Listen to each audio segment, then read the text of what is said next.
And good evening, ladies and gentlemen. We're back. It's Spare Notes. It's Saturday night. Sorry, I get really excited. I'm here with my best friend in the cigar industry. I love this man to death, Mr. William Cooper from cigar-coop.com. William Cooper, how are you? Matthew, what's going on? Hey, fired up for tonight. It's been a few weeks, as you know, but we got a lot to really roar on tonight. So it's nice to have everyone aboard today, for sure. Yeah. There's there's a lot of shit that went down since we were last on. I mean, first of Oh all, yeah. there was the drama that happened with the Cigar Rights of America, which we'll touch on. That we all got involved in. It's over now, but it's worth mentioning. There's the Is big it? issue. I don't know if it's over yet, but okay. You know We'll what I talk mean? about that. It's not as hot. There's the big issue Right. that I've been advertising for that a lot of people have been talking about this week with the flavor ban in the FDA, and we will get into that and we'll talk all about it. But and then of course there's some other little things. There's some housekeeping we got to get to. But without further ado, Coop, it is time. It's time to get into the nitty and the gritty. But before we get started, what are you smoking tonight? As I'm coughing here, I am getting over a cold actually. But I'm I think coming I out got of it. It's not allergies. COVID. Not COVID. I'm smoking what was the highest scoring cigar in Cigar Coop in the last 2 years. And it's a surprise cigar, but it is the Casa Magna Colorado Robusto, which scored a 93. I had not given a 93 out since 2019. This one, while it's not Cigar of the Year eligible, was the top performing cigar of the year. I'm just telling people, if you haven't revisited the Casa Magna Colorados yet, do it. Yeah, I don't think I've had that cigar, but I would definitely any cigar that you always tell me like, oh, you gotta have this one. I always put it right at the Yeah, top I of my mean, list. this one, I hadn't revisited. When we revisited this last year, Ben and I, we were just blown away. We always liked this cigar, but it's performing at another level right now, is what I'm telling people. Hmm. Whatever like vintage of tobacco they're using on this, spectacular. Yeah, I am smoking the newest Freestyle Live Club as I am here in the Drew Estate Cigar Studios once again with my Drew Estate swag. I am smoking the Drew Estate Freestyle Live Unbanded Mystery Cigar in the double Robusto size. Um, it's a little big for Robusto, but so I think it's like more like a double. That's what I'm smoking tonight, and then I have a small lineup with me to my right that I will maybe tear into, depending on how much time we have. I think we'll have a lot of time tonight, so I'm sure I'll get into something else. But for now, that's what I'm starting with. Just trying to calm down off of that energy. The intro Yeah, energy is a lot. the intro. That cigar, you got to hand it to Drew Estate here. They've. I don't know if I'm necessarily the biggest fan of the freestyle life concept mystery cigar thing, but who am I to say that it's working really well for them? Yeah. It is. It's a concept they've gotten people. I mean, they got people excited about a cigar to be announced, and they're doing, and that's just great consumer engagement. I got to give it up to them. I'm not personally a fan of it because as a media guy, I want to have everything there. It's like I want to be the one to kind of break the news and everything. But good job by Drew Estate. Yeah, I can't complain. But it's not necessarily my thing. I thought it was interesting from the beginning. The first one was the Undercrown 10, which Yep. later went on to be our cigar of the year. And that was fun because right around the time it launched, we had Joe Grow on, and I think we were like one of the first people to do it. Um, and that was cool. And I was like, oh man. And then the second one came out, and I kind of missed that one. Everyone did. Not Everyone. intentionally, but yeah, I kind of it kind of fell through my fingers, and I had a lot of other things, and I just kind of forgot Oh, you about mean it. you didn't smoke it? You didn't smoke it. No, well, not when it was running. I didn't do it till after. It was a very small window they had, if you remember. That one Yeah. you didn't have. It was like a 2-week window max, I think it was. Yeah, it was quick. It was quick. So Yeah, I was yeah, like, okay. But it's good. It was a good cigar. Nicole really wanted to try it too. She was really excited, especially after she found out what it was. Um, and then this one, I have it. I was like, I'm not making that mistake. I gotta have this. So I figured we're in the Drew Estate Cigar Studios. The Spare No Show is brought yeah. to you by Drew Estate. So I'm like, hey, tonight's Drew Estate night. I'm gonna do a freestyle live, and then maybe we'll segue into some other cigars later. But Yeah. that's how I'm kicking off the show tonight. And the comments are going. Mitchell's with us. Gonna be a fun night. Gonna be popping off in the comments all night long. Skip's with us. Hello. Mark Van Sledwright is here with us as always. Good to see you. We're only the crown jewel waiting for is Jay Davis. I think that's our number one Spare Notes fan. Yeah. And just like Beetlejuice, if you say his name too many times, Mr. Alan Rubin is here. Coop only likes cigars that no one else likes. And the Alan night only has likes cigars. begun. Alan only likes cigars that are made by big companies. So Oh, works for one. man. Vince, how are you, buddy? Thanks for coming on and watching with us. Yeah, it's going to be a fun night. Alan Rubin's already here, and when Jay gets in here and everyone else, it's going to be a good time. I tagged him in the comments because I wanted him to appear. I wanted him oh, you what did you do that for? because it's great entertainment. It gets you going. I'm not. Well, you're not baiting me tonight. I'm in too good of a mood. I'm not in the mood to argue about Doc Rivers again tonight. I mean, it's been a very rough couple of weeks for me. Actually, in all fairness, it was a needed distraction. So. See, I always know what you need, and I just subliminally make it happen. Yeah, thanks. Alan says the biggest companies have the access. No, to he's the and best he's right tobacco. on that. And He's right on it. it's true. And another thing I'll make, and I was, as a jest I was saying with Aaron, it's funny how you'll see someone get behind a cigar, right? A boutique cigar, let's say, right? And it's coming out of the same factory as like a major line. And for some reason, that person will ignore the major line, but they'll embrace the boutique thing. And I kind of find it fascinating when I see that happen.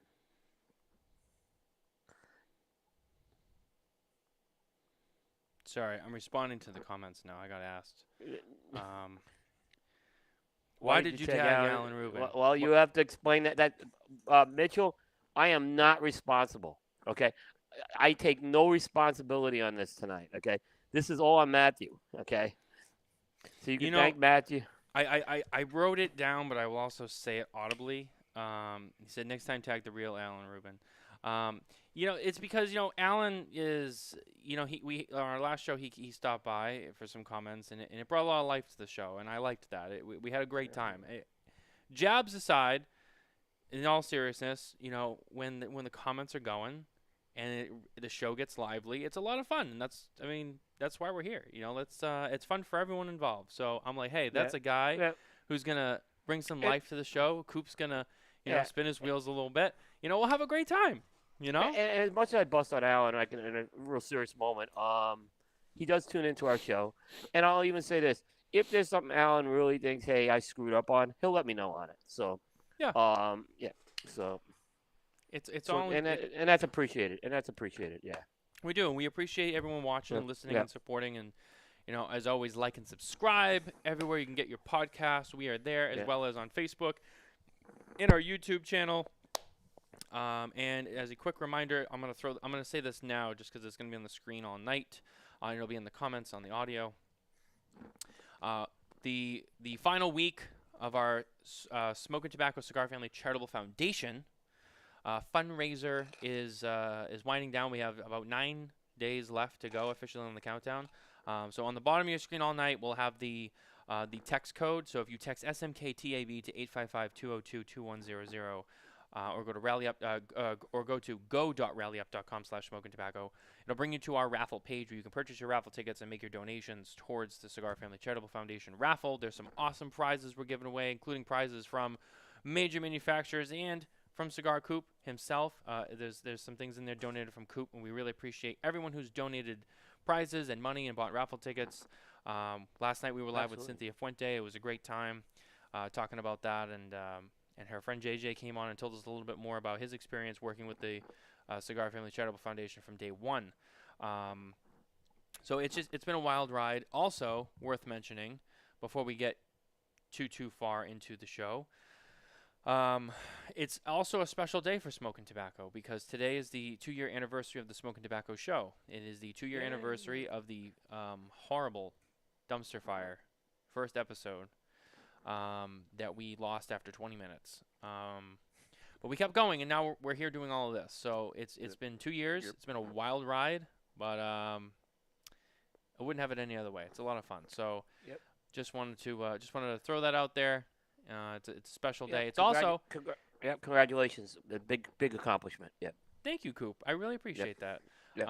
Even though in that time, I went from being new to the media scene and having Coop ask me, "Why are you sending me your video? You're competing with Primetime.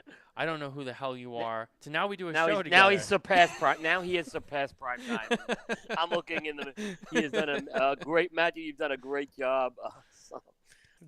It's been a long 2 years. It's been a lot of fun. It's been a lot of fun. Are you 100 episodes in yet? Are you in 100 episodes? I think overall I am. And Smoking Tobacco, I think I'm just under that. I think I am. Okay. Yeah. I think we're around 80 something. I have to check. That's still very good. I mean, if you look at I actually was starting to look at some of the shows that started during the pandemic that were media shows. And I think there's really only one or two that have made it out of the pandemic. You're one of them. I mean, the other one I think was really Meet the Professor, but I'm not going to consider that media. Right. There may be a couple, but I'm not counting a YouTube channel. I'm talking about a live stream produced show, which is look, I'm not bashing YouTube. It's just a different medium. Yeah. Yeah. No. I think I know. I think I know what you're trying to say, and I get it. It's also it's 2 years. It's 2 years that Nicole has been my main squeeze. That also started on the same day as the first episode, which was funny because here's this new girl who I met, and I'm like, hey, so like, I'm doing this I'm starting this online podcast show with my friend John. And you should totally check it out. And remember, this is a girl I only knew for like a couple of weeks, and so she's like, "All right, I'm gonna check out your thing." And so this girl who I don't really know, and I'm kind of starting to see, is watching this unfold on the air, and probably thinking "Wow, what a bunch of losers." I don't know what's going on here. Should I have said yes to this guy? I don't know. This kind of looks weird and embarrassing.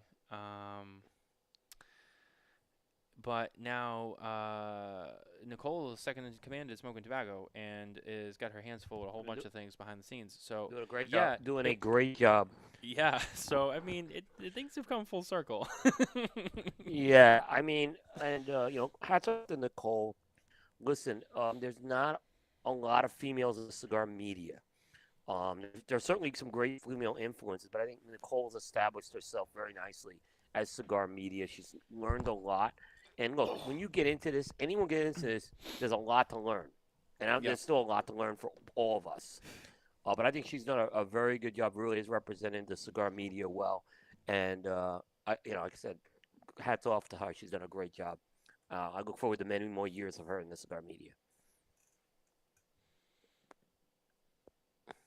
There was a little history made.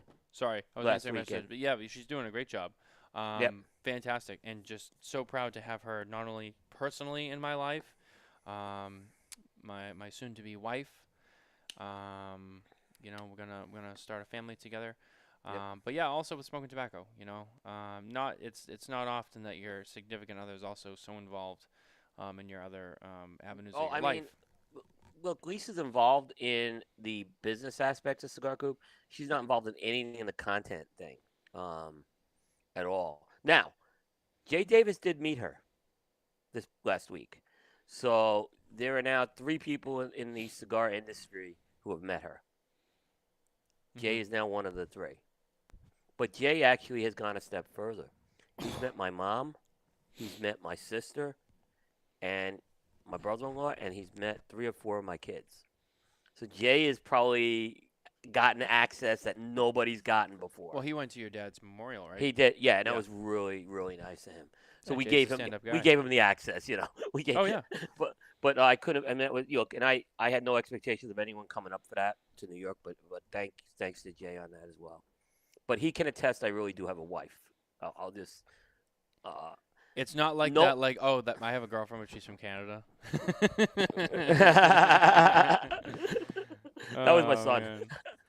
Um, we have a comment. So Mitchell asked, talking about media shows, Stogie Geeks even alive anymore? They bashed me yesterday. Go watch the show with Brian DeSin. They bashed me on it, and they seriously did.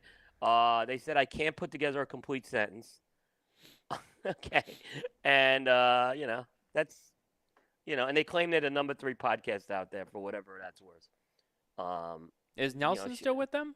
No, Nelson's not with them anymore. Hmm. So it's back to Paul, Joe, and this third guy, Jason. They did an interesting interview with Brian. I'd say go check it out. But yeah, they bashed me on it yesterday, so that was fun. Alan, they're talking about Stogie Geeks. Why are we talking about? Well, he said, "What show is this?" So Okay, we're no, talking about Stogie Geeks. Yeah, that's right. Yeah. Tony, thanks for being here. I'm smoking the Freestyle Live Unbanded cigar from Drew Estate, and Coop is smoking the Casa Magna from Casada. Yep, Colorado. Yep. Colorado. Mm-hmm. Naked Kings. That's one of my favorite Fuentes, like of all time. I love that cigar. It's a great cigar. The Chateau King. Yeah, I like that La Jugada Prieto. That's Moya Ruiz, which was made by Espinosa. Yep. Great San Andreas Maduro. Yeah. Sorry, I got sidetracked because I forgot I had all these other announcements that I wanted to make. So getting into Spare Notes itself and getting into the meat and potatoes of that show. So Coop, the first thing I think we were going to talk about was let's get the Cigar Rights of America thing out of the way. You probably heard about it, or maybe you saw the editorial that I wrote on SmokingTobacco.com. If not, you can go over there and read it, just kind of on my personal thoughts and feelings on some of the things I think they need to work on, as well as cigar-coop.com. There's also something very similar written on that website. You can read that one as well. It started, well, to be honest with you, it started a long time ago. But what really got the conversation going with Coop and I and a few others, a few weeks ago, there was a post made on the official social media for Cigar Rights of America. And the social media representation for them has been very questionable for a while now. And it's something we've all known about but not really talked about or really gotten into. It just kind of really wasn't worth our time. But a meme was posted, and it wasn't like overly offensive. It wasn't like it was like racially offensive. But it was just kind of like, you look at it and you're like, really? Like, is this something that really should be said on Cigar Rights of America? And it was something along the lines of like, it was like this old-timey photo, and the caption was like, cigars have been smoked from the beginning of time to get away from like, women and idiots and stuff like that. And it was like, really? That's just, it looks so unprofessional. Kind of dumb. And, some of us kind of bashed them for it. But it also just kind of got us going. Well, like, look, I mean, this isn't the first time that they've been kind of sloppy with social media. And I spoke to some people over there. And Coop, I think you spoke to some people over there. And I had some people reach out to me. Some of it was good. Some of it was bad. But that's just kind of how life goes. And then, some of us, like I said, we decided to write a little bit about, kind of how we felt about Cigar Rights of America. Just kind of like, for me, I'll speak on what I wrote. I think this is similar for Coop, but I can really only speak on what I own. So it was, and I was very open about this. It wasn't a bashing post. It was more of just like, hey, like, I recognize Cigar Rights of America is important, and they do a lot of things, and I support that still. But having said that, there's a couple of little things that they really should just finally clean up and get their act together with, just to make it better, because I think that we deserve, as members and cigar smokers who rely on them, just a little bit more, seriousness, I think, would just be Nice. And I got some phone calls from some people over there following that article going out, and it was, thank you for writing that. It was very honest. We appreciate it. It's true. There's some things we're trying to fix, and yada yada yada. And I was like, I only speak the truth, and that's really all it is. But um, some other things that have happened, they were supposed to go. I heard that they were supposed to go to the Great Smoke and have a booth and set up a booth to kind of recruit new members to the Cigar Rights of America, and they showed up. They did not set up a booth. They just kind of hung around, and then they left. And it was just kind of disappointing. It's like, oh, there's a good opportunity. That's a very consumer targeted event too. So there's a good opportunity to kind of get people on board, signing up, get them as members, get people in on the conversation. And it was just like a fail. It was just a missed opportunity. It was really disappointing to hear. Some of their other, their media connections that they've done. They go to PCA, and from people I've spoken to, and the very little that I've seen, but I rely more on what the conversations I've had with others. They haven't done the best job the last few years of really like meeting with people to get make some connections, recruit people, which is disappointing. And it was just those little things that I think that we needed to point out, and we did, and we hope that they can take that and run with that and make some changes. And that's really all it really needs to be. It's not all like Cigar Rights of America is horrible. They're a bunch of hacks. There's some things that they should clean up.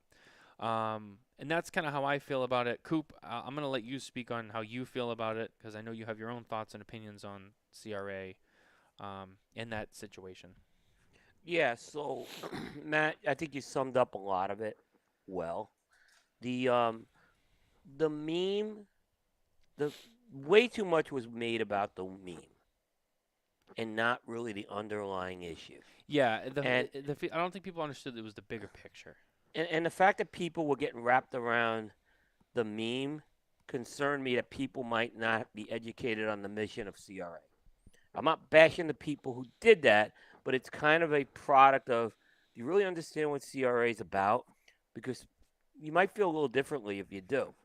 And maybe some do and some don't. So I'm not trying to judge, but I think that was the issue was that, like Matt said, their underlying social media was kind of, we all looked the other way for a while on it.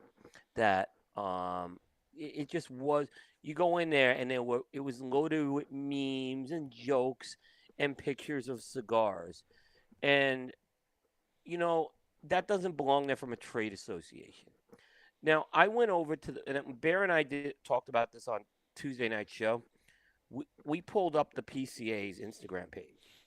You want to see, like, PCA is constantly getting bashed, but go look at their Instagram page, and it's an example of how you should be doing social media, and the PCA should be commended on it. So there's one or two little things that maybe I would not put in there, but for the most part, it was put in there with alerts for people on action alerts, calls to action, information on the trade show, information on PCA, just things they're doing, and it was basically demonstrating advocacy. Now I go back to the CRA page, and when I see what I see in the CRA page, it's no different than what I'll see in a Facebook group, or another Facebook group on Facebook. And I can tell you that one person who I recruited for the CRA has already questioned me on this before, saying, I don't understand what CRA is doing, because to me, it just seems like I'm paying $35 to do a Facebook group. And I told him all this stuff, and I said, well, why don't I get information on this stuff emailed to me, or why isn't it posted on social media? And it's a fair point. But instead, the time and resources is being put into putting jokes on there. So I just think what this shows me is that they don't have a social media strategy aligned with the mission statement of the CRA. And to me, it's telling me that there's a leadership problem and a delegation of empowerment problem of who should be done with this. Now, I heard a couple of podcasts bash some of the stuff that people who spoke out on the CRA, and I'm disappointed that happened. I don't apologize for saying what I did on the CRA. I'm a supporter of the CRA. I will continue to be a supporter of the CRA. I will continue to be a member in good standing on that. That's not going to change. But what I do see is I see something that needs some repairs before it spirals out of control. And you cannot just let business go as usual, and you cannot sweep under the rug what was going on. Attention was needed to be happen to this, and what was this just going to continue? Like it was okay for this to continue. It wasn't a one-time incident. Okay, there was a this one was a little more maybe a little more offensive than some of the other stuff, but this wasn't a one-time incident. The CRA is in need of what I said, a few small repairs right now. This is a fixable problem. We have great people on the board who are capable of fixing this, right? And it should be something that's fixed quickly. Postscript, they did remove a lot of the Instagram posts, but what do I see on their Instagram now are pictures of cigars. I don't need pictures of cigars on the CRA page. They should be having advocacy. They should have had statements on what happened this past week with flavored cigars. They should be having statements on legislation. Go to your PCA brethren. They got it right now. And instead, I'm seeing this garbage out there on the CRA page. I'm sorry. This is not good. It needs to be fixed. I'm confident it's going to be fixed. So that's why I'm sticking by them right now. But I was disappointed that they did get an email out on the flavored stuff. And we'll talk about that. But there should have been something on the social media pages as well. CRA interfaces with the consumer. Okay, PCA is a little more for industry inside people. It's not. So I don't understand. You have to communicate with the consumer here. You have to be and social media is your conduit to do that. If you can't do that, if you can't do that, you're going to be in trouble. So I will say, join the CRA. Continue to join the CRA, but also let them know. Let them know your thoughts on things. And one last thing, Matt. Mm-hmm. I heard some argument. I heard arguments like, well, CRA caved in to I don't know, cancel culture. Stop it. Stop. This is not an issue of cancel culture. This is an issue of CRA is not carrying out the mission statement on social media with their social media strategy. That's what this is about. Let's not argue about cancel culture here. Let's get the content out there, and let's kind of follow the lead that PCA's done here, which, again, I want to commend. They've done a good job here. Yeah, I mean, the way I look at it, this is just me. There's a lot of, cigar groups out there. You have CAA, CRA, PCA. It's kind of like, it's like the three main religions in the world. You know what I mean? You got like Christianity, you got Islam, you got Judaism. It's like they're all religions. Right. They're all based on some kind of, faith, but they also do things totally different, and they don't mix with each other. And that's kind of like all the different organizations right now. It's like they're all like those main religions. You know what I mean? It's like at their core, like what they do and what they're about is like the same concept, but it's all different stuff, but they don't mingle well together. It's like and like there's stuff that PCA does that's great, and then there's stuff that they really need to work on, and then there's stuff that CRA does that is great, and then there's stuff that they really need to work on, and then there's stuff that CAA does, and it's all the same. And it's just kind of like, I look at it and I'm like, why is it that like there's like three different groups and they're all over the place, and like no one can just like come together and just, but like, I mean, at its core, I mean, the difference between my analogy and the actuality of this is it all should be exactly the same. There's no other reason. I mean, the belief at the end of the day is pretty much the same. It's to protect the industry, allow it to flourish, and fight back against the FDA and unwanted, regulation and legislation. So, the fact that there's all these different avenues just all over the place, it's exhausting. And it's just like, guys. Yeah. Now, we're segueing into, what we saw this week with FDA being like, oh, we're going to take away, all flavored tobacco, cigars, cigarettes. We're going to take it away. We're going to put a ban in effect. And it's like, yeah, well, they're doing that because one could argue that, these groups don't do enough. Because they're all too busy, sitting around worrying about the trade show, and they're worrying about, posting memes on social media, and it's like, and I know that's not all they do, but it's all that other shit is a distraction, You want to know why you can't get people to sign a petition? There you go. You want to know why people? Yeah, because you know that's my opinion. We've had problems getting people to sign petitions for years. We have the great Dan Thompson with McAuliffe Cigars with us here tonight. I'll ask, why don't the key activities of CRA transfer to PCA, simplifying the critical efforts for our industry? I'm not beating up CRA, just want most effective strategy and resources. It's true. There's been talk of a merger. That's a fact. But yeah, I mean, I think they need to transfer that. I think that right now, what I'm seeing, the call to actions at a PCA are much more effective than what I'm seeing at a CRA. And I think there's room to merge those organizations and have roles for everybody there. But I do believe they need to be under one umbrella. Dan's right. Yeah, I mean, I think it would help. I mean, just kind of get everyone together. I don't know. I mean, I, go ahead. it, yeah. Right now there is a duplication of effort. I think happening. That's what I was going to say. So it would be much more effective to have it under one umbrella. Like And then think of the PCA is money you doing need to advocacy, spend. and so CRA. Yeah, I mean, I think Consolidate. it consolidate. There'd be savings on there for sure. Because right now redundant efforts costing money.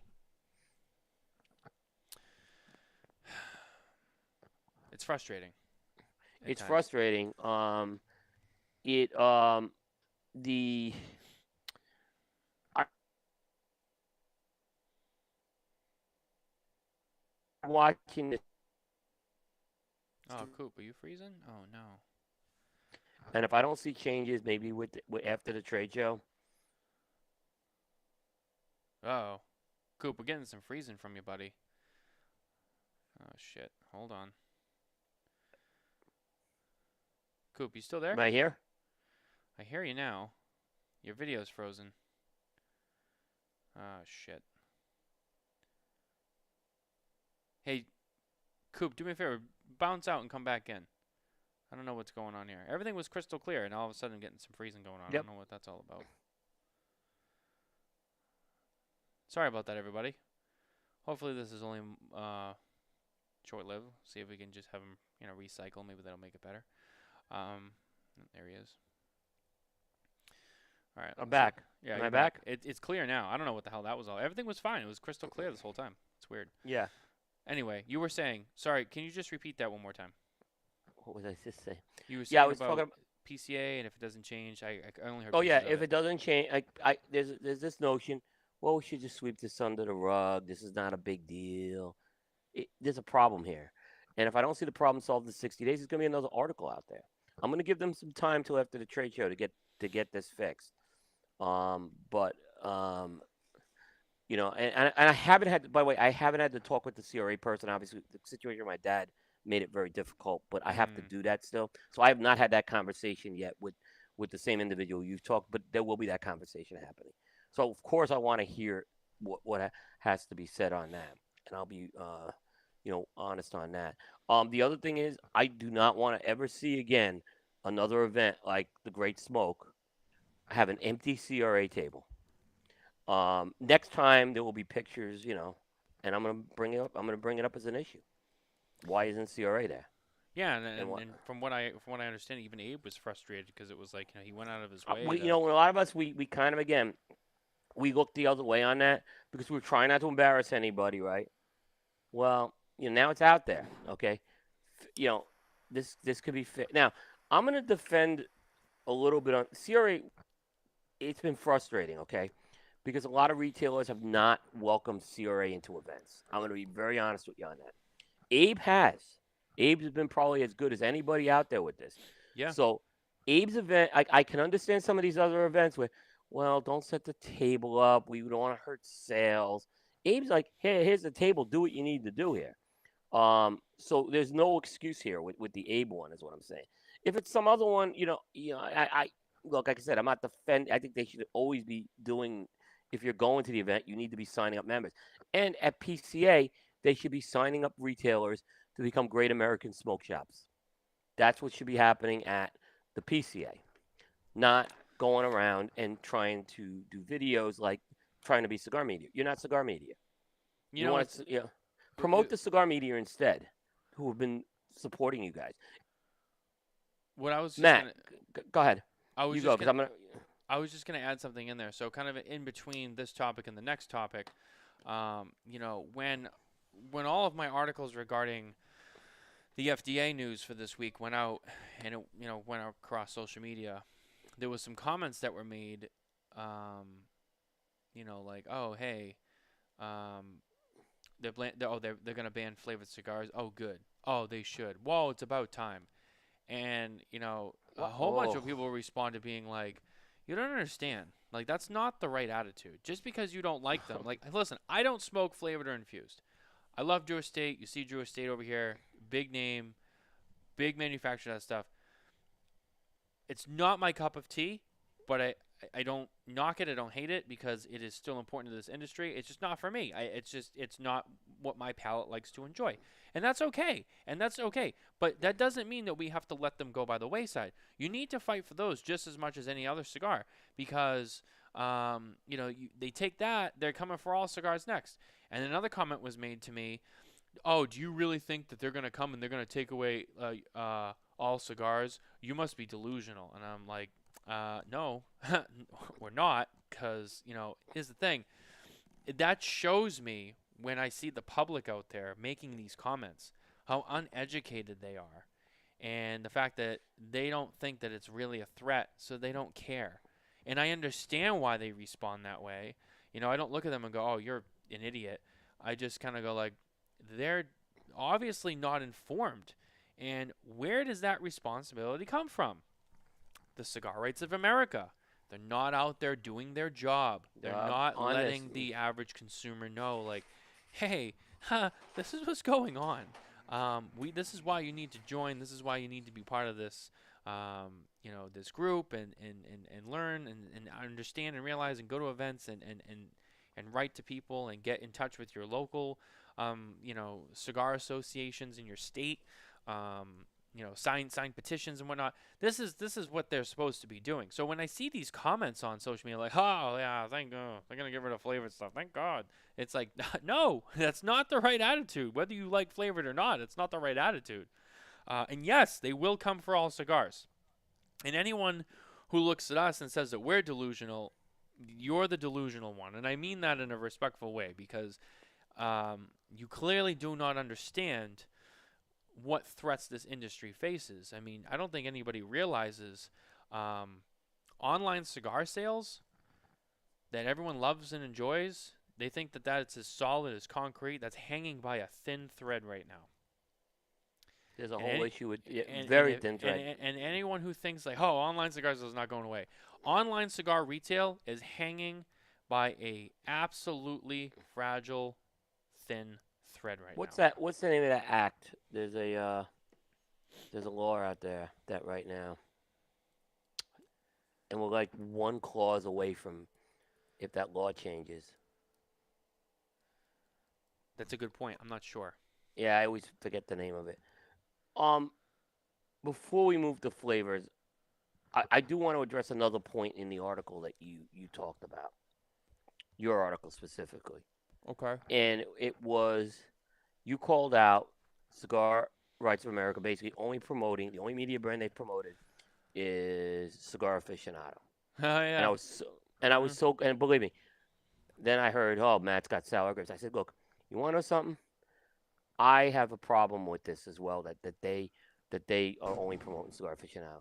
There's a lot of us media now. When Glenn was there, I think there was a stronger relationship with the media and CRA. I Mm. really do. Glenn, we called Glenn. He'd come on a show. I mean, Glenn would say, "When do you want me?" Right. Um, so I think Glenn did a good job with that. It's gone now, right? Um, you need to be promoting me. You need to be promoting the smoking tobaccos, the developing palates, the cigar dojos, the cigar coupes, the half wheels, right? You need. By the way, half wheels doing much better job at promoting legislation than you are. Let's call a spade a spade. So you need to be promoting those types of things. You need to be also partnering with the influencer people. If you want to do some of this influencer stuff, there are really good influencers out there. Popular influencers. You got, Cigar Vixen. You got Cigar Prop. Definitely, he's got some juice out there right now. Um, Partner with those guys. Don't try to reinvent the wheel. Why are we spending money on resources for Cigars Rights of America to do the job of cigar media? It's out there already. Start communicating. Why aren't the sampler packs sent to the media? Not the cigars, but the announcement of this. Why is that not being sent to the media? And it should be you. Those Rights of America packs are a great thing that CRA is doing, by the way.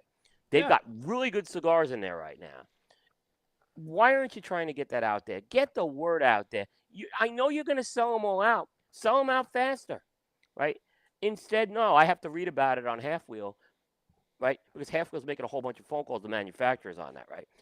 And that's, I should have to make a phone calls to dozens of manufacturers asking them if they are doing a cigar for the CRA pack. Get the announcement out there. This is a layup that needs to be done here. So, Matt, I applaud you for having the balls to put that in your article, by the way. So good job on that one. I was glad that was in there. And I know a lot of people are gonna look at it and they're gonna make the face at me and say, "Oh, he thinks that." Yeah. I don't care. I mean, look, the fact of the matter is I said it. And that's the thing. Whether it's media or whatever, half the time, what people don't understand, or maybe they do and they just don't care, and that's fine too.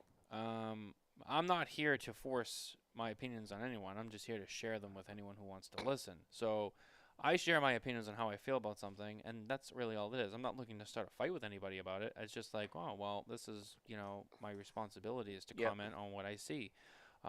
It's been my policy since the first time I had my first controversy. It's my job is in the media. I see things and I comment on it. That's what I do. You're not an influencer. You're media. There's a difference. And not everything is always going to be sunshine and roses. It's not. We're not ass kissing. Every little thing. We see something that deserves praise, we give it. If we see something that we don't like, well, we're going to call it out. And if people don't like that, I'm sorry. Nothing is personal and nothing is meant to single any specific person out intentionally. It's if I see something that I don't like, I'm going to call it out.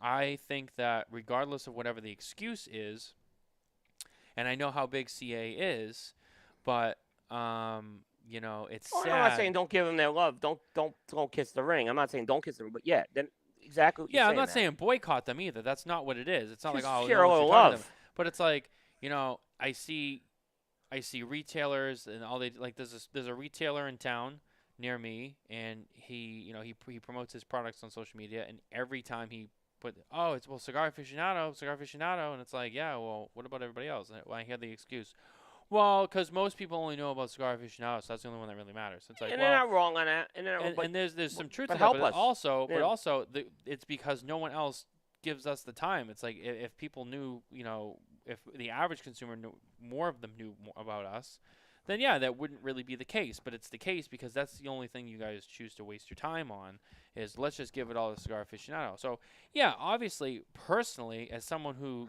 has their own media brand, as does Coop, as does Developing Palates, as does Charlie Minato, as does the Dojo people. These are our brands.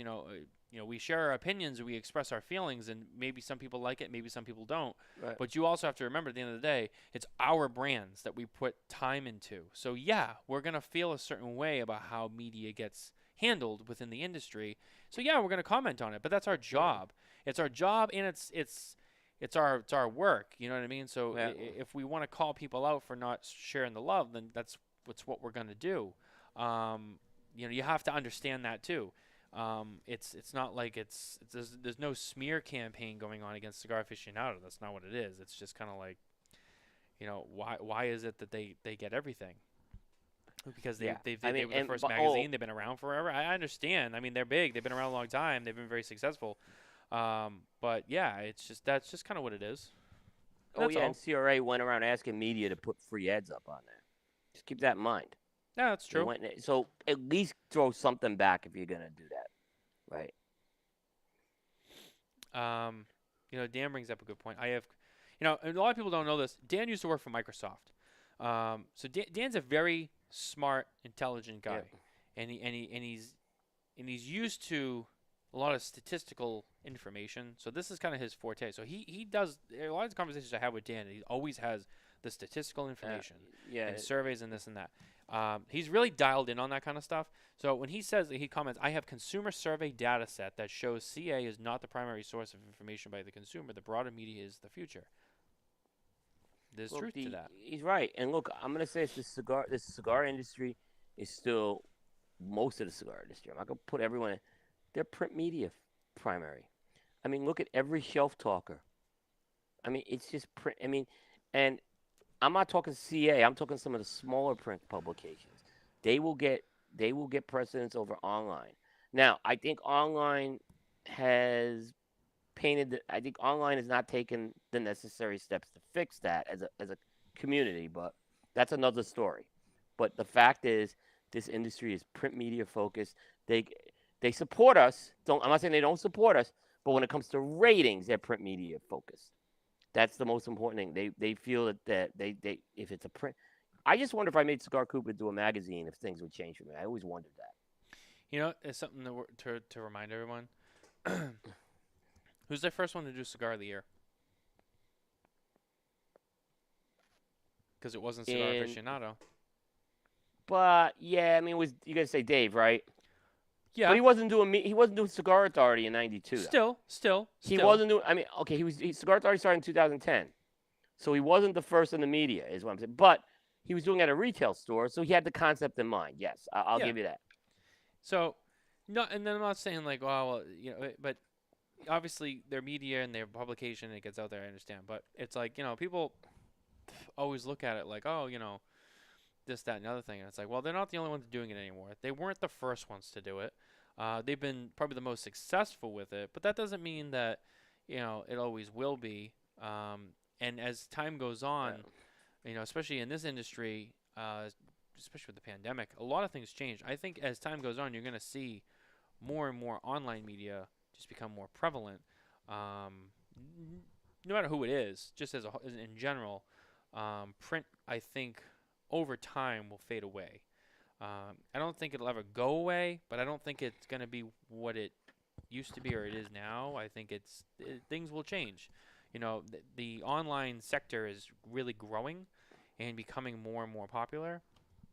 Um, and I think you're going to see print lose a lot more as time goes on um, to online. Yeah, That's just a I prediction. I, I think it's a ways off, but I can see the problem. What I see happening with that is you've primed the pump for some of the big print publications to build a massive online presence and really, I mean, become serious competition. You've primed that pump. This industry has stroked these print publications for years. So it's gonna if one of them decides they're gonna compete with us fully online, we're screwed because they primed these guys up forever. Yeah. Yeah.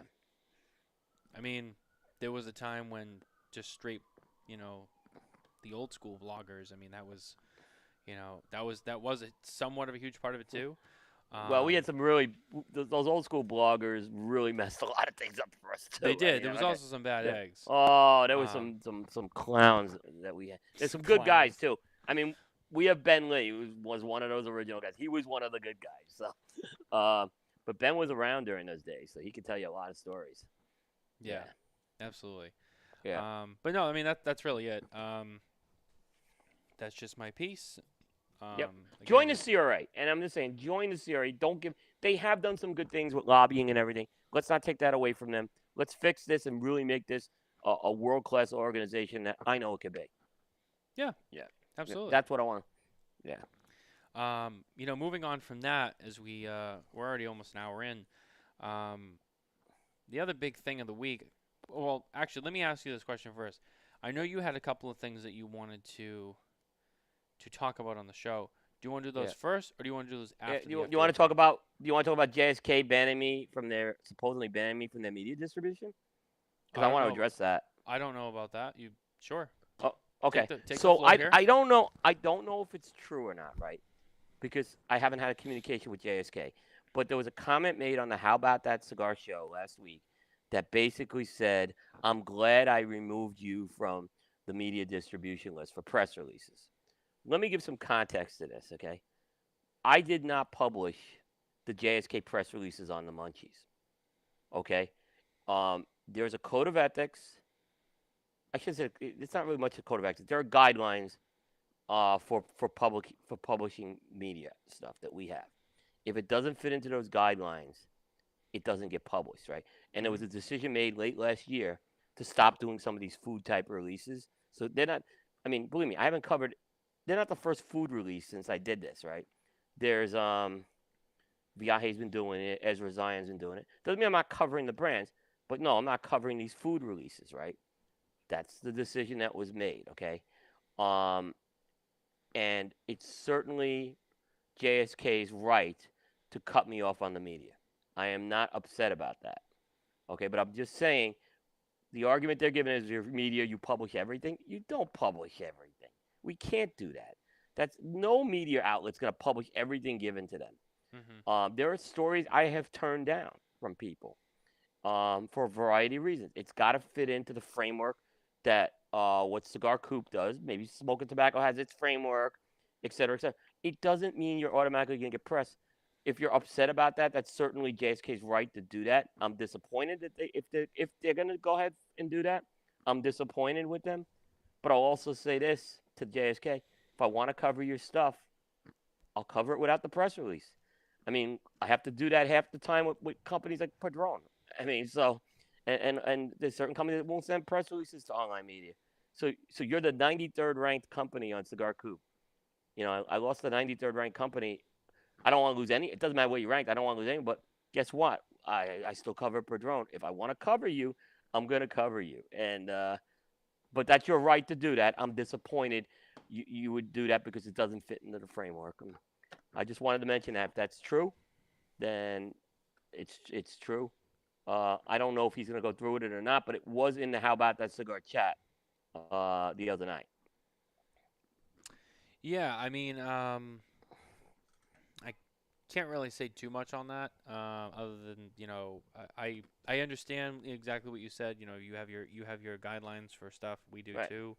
Yeah. There are certain things that I get that I don't post for. Again, same thing. There's so many different reasons, and it's sometimes We have to yeah, it's our constitutional right, by the way, to do that.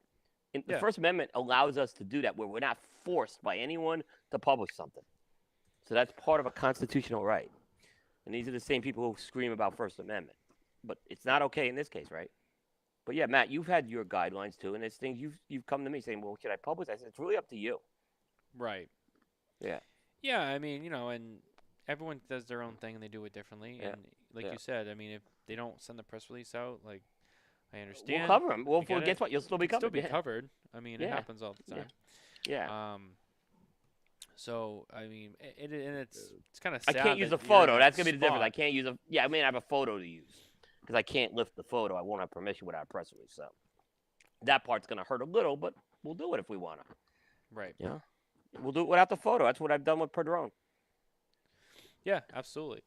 Yeah. Um, but having said that, the main ticket item on the docket for tonight is the FDA announcement that came down earlier this week, when they announced that they will be moving forward with a full federal permanent ban on flavored cigars and cigarettes. Um, this isn't like a maybe kind of thing where it's like, oh, they're thinking about it. No, they've said that now they're gonna go ahead um, and move forward with this. Now, I think people need to also understand though it doesn't mean like, oh, tomorrow like they're gone. So, Coop, I'm gonna let you explain what exactly happens now with this, so that people understand. Now the announcement's been Sure. made. Okay, so what happens now, and how long does this take? Okay. So let's just kind of go back and understand what is now. This is something that wasn't new news. There was an ANPRM advance notice of public rulemaking done in 2018 that started to address question. It posed the questions on this. We knew the FDA was thinking about this. Last year, they announced their intent to issue rulemaking on this a year ago. So this is not a surprise that this was coming. It was the devil in the details that was. The other thing that folks need to know is the FDA. This is being driven by the Biden administration, and I'm not trying to get political here. but there is a program called Cancer Moonshot that's aimed at reducing the death rate in cancer by at least 50% over the next 25 years. So what better way? Because again, tobacco has been always the one of the leading causes of cancer, right? They've always lumped tobacco into that. They're going after this, and they're going after the easy hanging fruit, which they're saying is aimed at the kids, because you want to start with the kids, is flavored. Okay, we could argue that till the cows come home. I'm just saying that is the FDA's rationale. Now, the important thing to understand is, um, it's going to be published in the Federal Register on Tuesday. Um, the what is being published is the proposed regulations around this, right? And we'll get into some of the regulations in a little bit, but I just want to give the timeline what happens here. Hmm. It goes out to public comment for 60 days. It could go longer, by the way. Now, people are saying, well, the FDA is being really nice. They want our comments. That's the law. When you do rulemaking, because basically they were told, Congress gave them the authority to make rules. So now the FDA can go ahead and make rules, but they have this 60-day comment period. In the middle of that, there's going to be a 2-day public listening on June 13th and June 15th, which I will be publishing on Cigar Coop, and I'm hoping that our trade associations publish this to get as many people involved with this, right? Hmm. So that's going to happen in the middle, but the comments end on July 5th. What happens then is they take the comments and then they go back and issue a final rule. That could take a while. That could take up, I'm going to say it may take up to a year. So we probably won't see the final rule until 2023. Once the final rule is out there, that's kind of the doomsday thing. Then it's usually 1 year later where it takes effect.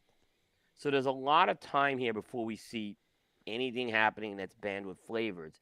And it's probably going to, if you've seen some of the comments from particularly Drew Estate and the trade associations, there's no doubt there's going to be a legal challenge happening here. So, that whether that an injunction delays this or not, but there's going to be a lot happening here. So it's not going away tomorrow with that. The one other thing that I think people need to understand about this is, yes, they are banning what's called characterizing flavors, right?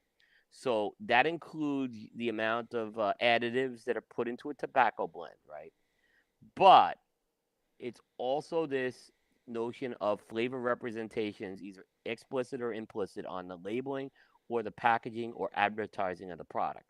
So, in other words, if you have that cigar that tastes like caramel and you put notes of caramel on your shelf talker, um, no, that's gonna be a big no-no. That's gonna affect a lot of cigar companies.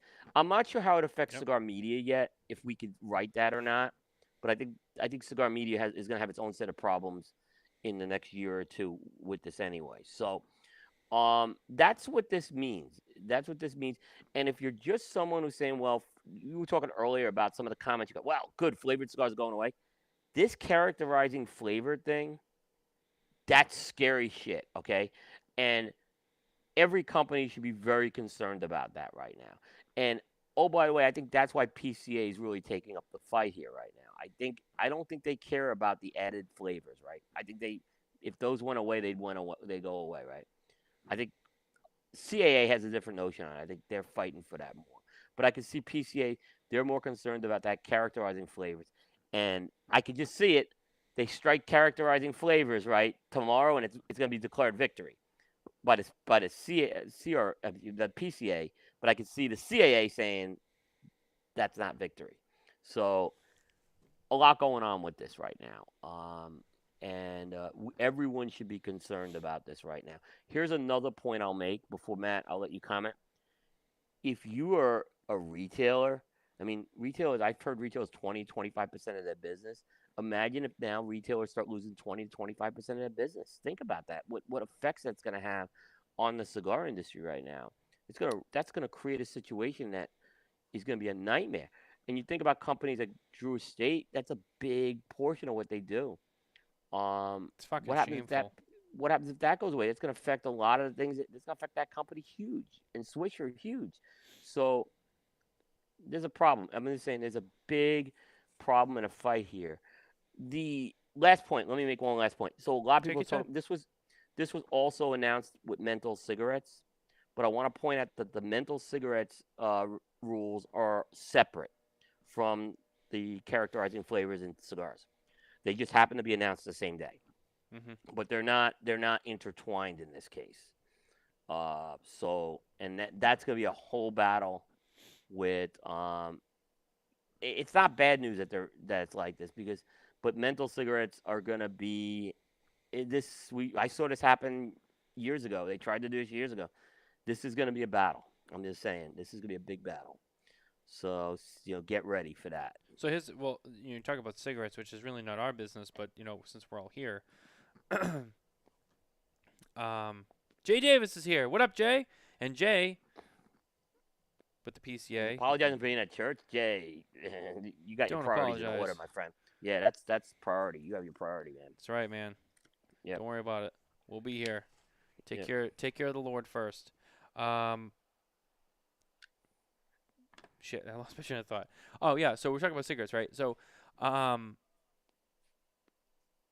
you know, you talk about putting up a fight. So you have Swisher International, who owns Drew Estate. They're gonna fight on this. Where's Philip Morris? You telling me? I didn't follow up on any of the follow-ups with the menthol, and I probably should have before. I'm gonna do that this weekend. Good question. Good question. I mean, Altria's a big company too. I could go where were half the cigar companies when this announcement was made. I understand some of the bigger companies need to go vet this stuff through legal though, so I'll give them a little time before I kind of bash why there wasn't a statement made. But Because when you think about it, there's a lot of, especially with cigarettes. Most cigarette manufacturers are big tobacco companies. The term big tobacco, right? They're billion-dollar companies, which means they have a lot of money to spend in the courtroom. So that's one avenue. Not as many in the premium cigar industry. I mean, you got Swisher International and Drew Estate. You have STG. There's a few, but not as many as the representation with cigarette manufacturers. But yeah, I mean, there's going to be some battles here. There's going to be some money thrown at lawyers and being like, well, hold up. It is. And you brought up a lot of good points, and I'm still trying to digest it all too. But yeah, I mean, another thing too. Yeah, just look at the business side of it. Look at the retailers. They're going to lose 25% of their business. yeah. Now let's also talk about. So you want to talk about like sweet tipped premium stuff like Sober Mesa Brulee. Does that get roped into that? It's going to be considered an additive. Yes, I believe it does. I believe Sober Mesa Brulee goes away. You may Baccarat. not be a flavored Baccarat, big one, the big brand. Well, Sober Mesa Brulee has always been questioned if it does that, but Baccarat's a good example of that. That's big for Davidoff's business. Yeah, I mean it's.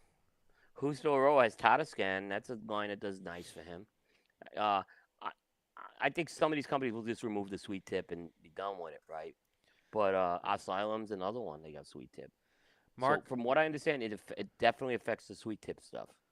Mark brings up a good point here. So, is there any data on flavored cigar smokers' habits, i.e., will they quit smoking altogether or will they switch to other cigars? See, that was a little what the NASM study tried to do, and that's some what the advanced rulemaking talked about when it was released. There were questions raised on that, and this is where the cigar industry is really going to have to do their homework to pull some data together and pray that the FDA actually considers it.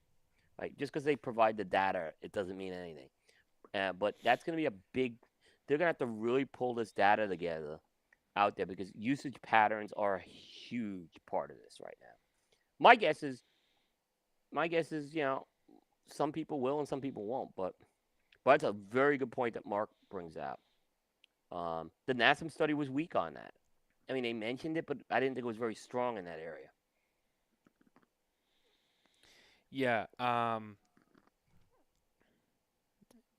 There was some interesting tables and some interesting information in the NASM study on this issue that we kind of got into a few episodes ago Yeah. when it came out and we had Yeah. it in front of And us. Drew Estate referenced it in their response, by the way, which I think they did a good job with that. Right. I Yeah, agree. they did a great job with their response. Jay, I'll Well, have to all the check out yeah, I'll have to check out those videos after. yeah. But thank you for sending that. Also, Tony asked this question, which this is a great question. This is a very big one. Yeah. Will this also affect pipe tobaccos as far as flavor? As far as I was told, no, but I could be wrong on that. I mean, I don't see how you could argue against it. I mean, pipe Because pipe tobacco is wasn't mentioned it was they had another definition for a premium cigar in the rule making that's going to be put out there. So as far as I know, no, but I don't know that necessarily mean that's off the table either.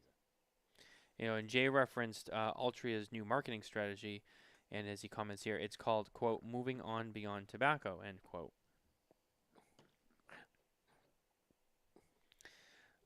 They are branding themselves as a tobacco cessation company now. One person I talked to not too long ago was saying, hey, the big tobacco companies, they're going to start to transition into vapes, into, we're getting people off of cigarettes, and we're not going to, we're going to change over to vapes, which are much safer, and get people off of smoking traditional, cigarettes and actual tobacco, and that's how they're going to shift into a new market. Honestly, here's a wild prediction. Ready?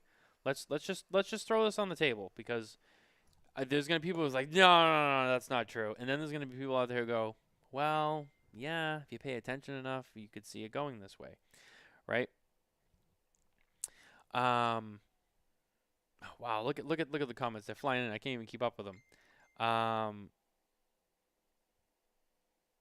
Everyone knows. Well, maybe most people know.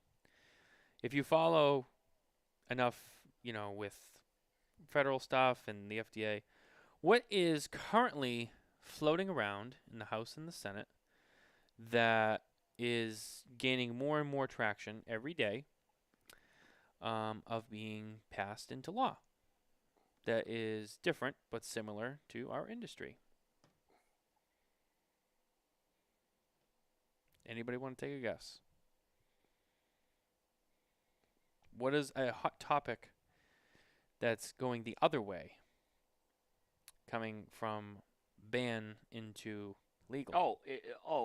Weed, marijuana. Yeah, Who's to say 20 years from now that it's tobacco stops and now we manufacture marijuana cigarettes?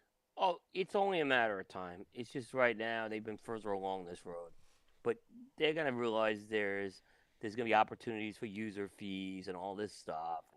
It's gonna happen. I wouldn't worry. The industry needs to not worry about marijuana right now. The cigar industry.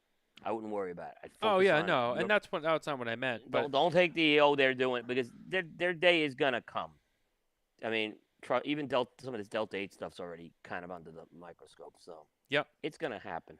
But when you want to talk about companies like Altria, well, what do we do now? If cigarettes are being pushed out, and like Jay said, they're going to transition to more of a stopping smoking company. But also, if tomorrow, it's we're going to put marijuana into full legal status in the United States.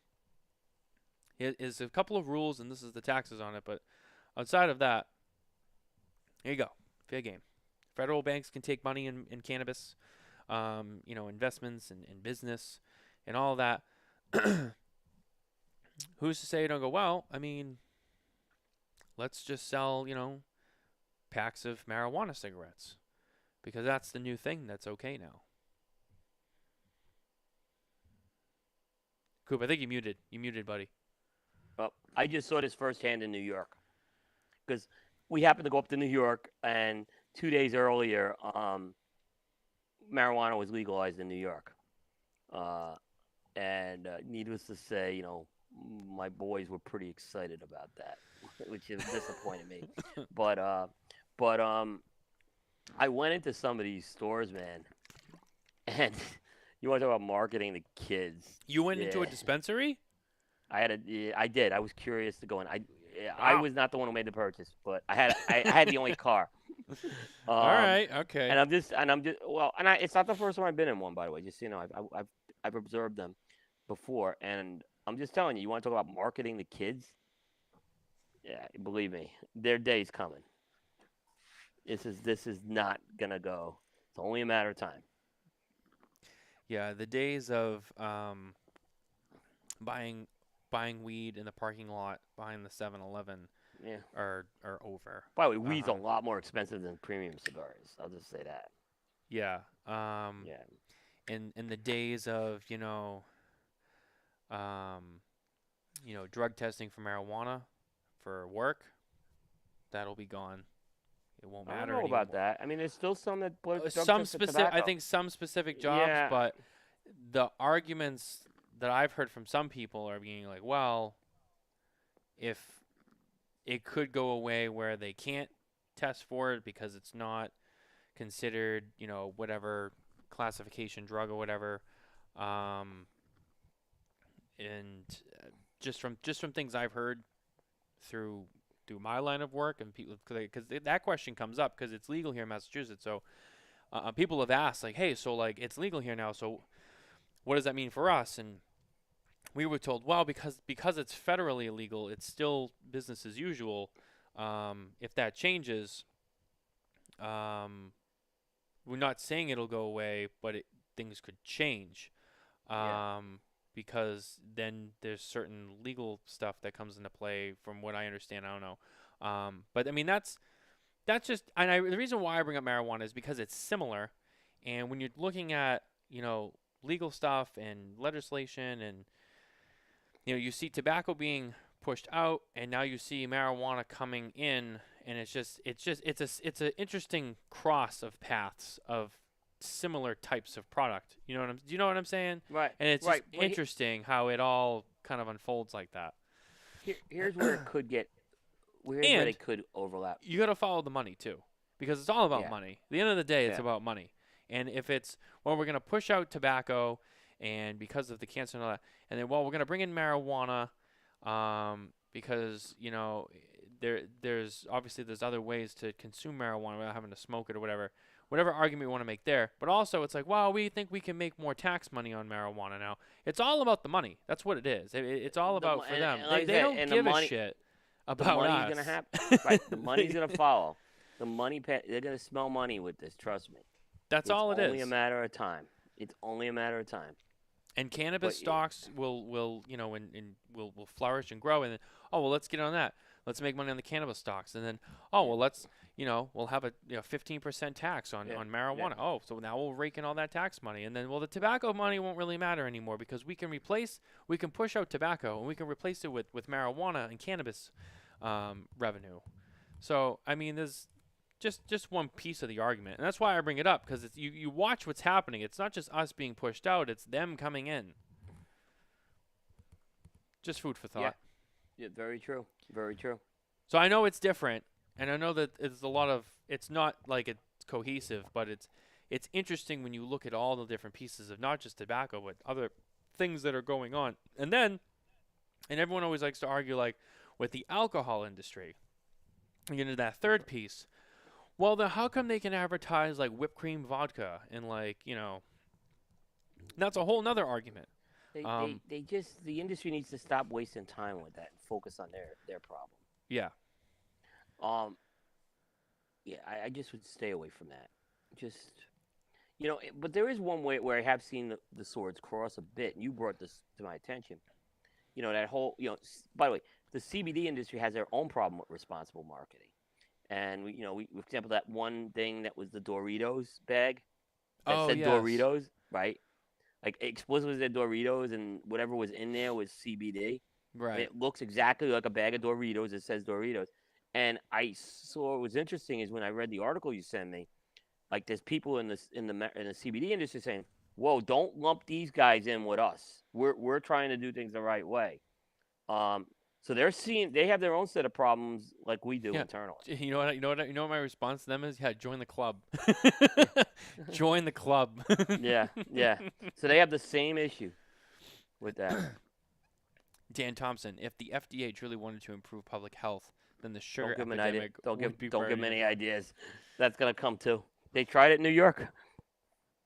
Bloomberg was convinced he could do it in New York. He failed at it, but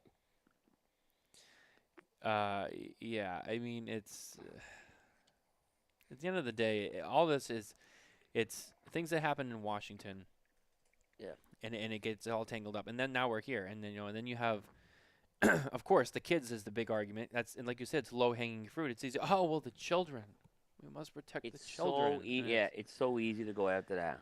I know it's so easy, and you see the old in California they used to run the ads. I think they still do. I don't live there, so I don't know. But like I know at one point they would run the ads with like the kids with all the grape games and stuff, and they'd be like, "Oh, it smells like bubble gum, blah blah blah blah blah," and it's like kids, they want the flavors, but the tobacco being, they try to paint the picture like, "Oh, they're doing it for the kids," and it's like,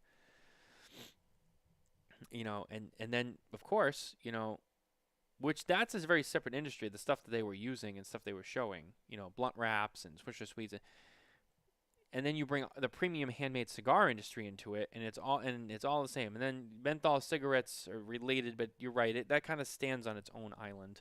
Yeah, it is. But at the end of the day, everyone gets dragged into the mud with it. You know what I mean? And that's the problem. I don't know any kid who's gone after a menthol cigarette. Maybe some. There are some people that have. I don't know any kid that's going after like sweet cigars. Yeah, I haven't seen much of that. I mean, they're gonna go, I mean, kids will go after blunt wraps so they can like roll weed with it. But other than that, that's where I was going at. It's, afford, these like in New York, I could tell you a marijuana cigarette was like $14. I mean, I don't even know how money you're gonna afford that. I don't know, where do kids get that kind of money now? What are like 20? Like I said, my son obviously they're not selling weed because it's my legal son was now. very excited about it. I told him. He asked me, "Could I do?" I said, "Look, you're an adult, but you just can't take that stuff back to North Carolina." And he was okay with that. But yeah, he's like, "I can't afford this," and he's 26 years old, my son. So. Did he have weed when you're on the trip? Yeah, he did. Was it his first time?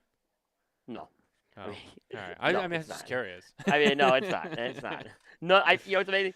All four of my kids no, 3 of the 4 have tried it. My youngest hasn't, but all 4 of them tried it at one point or another. My son-in-law has tried it. It's so prevalent. I mean, on the college campuses and stuff. So. Yeah, and I think another thing that in Massachusetts here, a few years ago it came up was the whole look at the vape stuff that came in. A few years ago there was you'd go into a vape shop, and I had friends way back in the day, and I had been in a few times because I would go with some friends, and they would have like just walls of shelves with all these different like juices for your your little vape machine that you'd squirt in there, and it's like bubblegum and cherry and like Starburst and like ice cream, cinnamon, blah, blah, blah, and it's like they had all these little flavors, and, brightly colored and very childish looking. Of course, marketed to kids. And then what was the big is stigma the word, or what's the right word I'm looking for? But the biggest the selling point, like in the mentality for kids was like, oh well, it's vape, it's safe, it's not smoke, it's safe, so it's okay if I vape, and I can vape like bubblegum smoke and it won't kill me, and which is not entirely true either. So Massachusetts did away with all that, and it was like no. So Massachusetts, there's no menthol cigarettes, there's no flavored vape products, acids are not here anymore. I want to make up one point too, because there's a couple comments here. So why we went to a vape shop that was selling the weed is what happened. My son wanted to get his vape stuff because he didn't want to take it. He had flown up there. Okay. And that's how we ended up going there, and we found out it was legalized 2 days before. Which was like, it's like, but that's what I just want to know. That's what happened on that. Just so everyone is clear on that. He didn't even know that going on. Oh yeah, I mean, yeah, it is what it is, I guess. Yeah. But they wanted to beat New Jersey by a day. It was funny. They wanted to beat New Jersey. New York wanted to beat New Jersey by a day, and they did it. That's what they did. Why New Jersey did it too? New Jersey did it. Yep. They had, and New Jersey's passed first. is what happened. And then New York passed it shortly after that and decided that they wanted to beat them to it. But The city and the state, they the were all proud of implementation, it. yeah. Yeah, yeah. It's just, and I bring it up because it's so interesting to look at, and Yeah, we're facing battles with, you know, and we're just in the remember we're in the premium cigar industry. Tobacco industry as a whole is a big industry, and we're only like a small little piece of the pie that we're worried about. So you look at the yeah, whole tobacco industry and the challenges that we all face as a whole, and then the challenges we face in trying to distinguish ourselves from all the other tobacco products. You know, and then the regulations and things like this that it comes up and it's like, oh, really? And then you look at something that's illegal federally that you could some parts of the country you can still be arrested for having, and it's like, well, we're trying to welcome you with open arms, and it's like, meanwhile, yeah, we're getting substantial equivalence crap, and wow, we're gonna ban flavored tobacco and cigarettes and cigars, and it's like, it's just what a mess yeah, it is. It's just such a mess. It is. yeah. It And is. people just need to be more informed on what actually is going on. Yeah, yep, That's a huge part of the problem that I've noticed. It's not just this battle. It's the uninformed public. They don't realize. Like I yeah, said before, you see those comments like, "Well, that's fine. Oh, good. Let them ban the flavored cigars. We don't need that crap anyway." It's like, you don't understand. yeah, It's not just that we're taking away what you don't like. yep, It's another feather in the cap towards the overall mission. Let's just get rid of all tobacco together. And then you hear people go, "Oh, you're crazy if you think they're just gonna take away all cigars." No, I'm not. um, they had their way, and it was that easy. They would be gone. yeah, Um, that's the biggest issue here. yeah. Um, let's turn to the response a little on this, right? Because I have a few things to say on the industry response, Yeah, go ahead. and the media response. Let's hit the industry response first. I think PCA did a good job. They were ready. I was like, I would have liked to have had it out instantly, but they got it out the same business day. Yeah, CAA got their statement out the same business day. CRA took a day late to get. They put something out saying, "Here's the rule. We'll have more information." They did come out with more information. I thought it was a decent statement they came out with. I'm not really going to beat up the trade associations on this all that much. I think they did what they needed to do. Drew Estate made a statement. Um, Cigar media was quiet. Would you agree? This was all over mainstream media, and here's cigar media, and most people were sitting on their hands with this. Um, I mean, you covered it on Thursday's show, and let's say you put out a response. I mean, I put a written response. We're covering it tonight on this show. So I think you and I did something. Half Wheel did their due diligence, they did. Yep. but first of all, where was Marvin Shankin on this? Nothing on Cigar Aficionado. This is Cigar Aficionado. Where was their response? This is a major, major move that was made, and there was nothing on the biggest publication on this. Nothing on Cigar Journal that I saw either. I didn't see Cigar Authority tackle this. I didn't see Dojo's tackle this. Maybe they tackled it on Friday's show. I don't know. I shouldn't say that. But where was the response from cigar media? And mainstream media had this all over the place. And it was a huge story on Coop. Let me tell you, it was a huge story on Coop. I mean, it was. Uh, I'll just say this: this month was our biggest month in 3 years on Cigar Coop. That's how big it. No, yeah, our biggest month in 2 years. In 2 years. In 2 years. I'm sorry. Yeah, 2 years. It was a big story. I just don't understand where was cigar media on this. Where were the influences on this? They were just silent. I mean, it was like nothing. There was nothing. A few people posted a press release here and there. I get that, but There's nothing. a response from the crowd saying that Okay, talked about it in Dojo Friday. So Eric we'll take talked about it Dojo with off the Saka, table. yeah. Let's take that off the table with Dojo. I said I hadn't seen Friday's show yet. Yep. So it came up. So good job by Eric. Although I think everyone should have had something out on Thursday with this. Yeah. Instead of letting CNN and AP distort the facts, okay? And I know they do this show on Friday, but I'm just saying there was a lot of distorted facts in that reporting by the mainstream media on this. This was an opportunity to follow up on it. Here's another interesting thing, Matt. So I looked at the Coop. There were 5 articles on Coop on this, right? There was the original article, Yep. the CRA, the PCA, the CAA, and the Drew Estate. What do you think the number 1 read article was of those 5? Drew Estate. Yep. Number 2. What do I think number 2 was? Yep. Wait, who else did it again? It was CRA, PCA, Drew Estate, CAA, CAA. and the original thing that I pulled up from the FDA. Was the second one the CAA one? Nope, it was PCA. And Okay. the third was the original article. Okay. How are people not reading the original article before reading the responses? That's the part that kind of perplexed me on this. Like, why would my original article not be the number 1?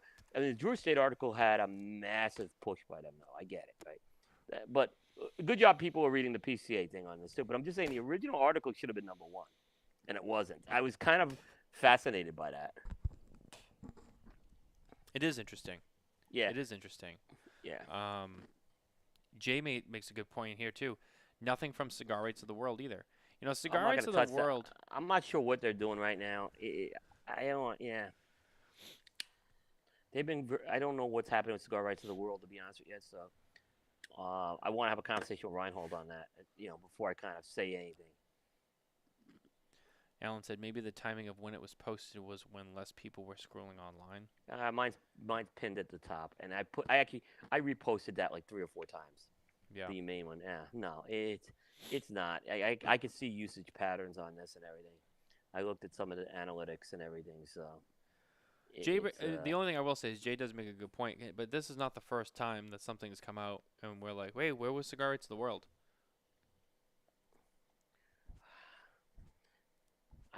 It's such a new organization. I don't know how far along they even.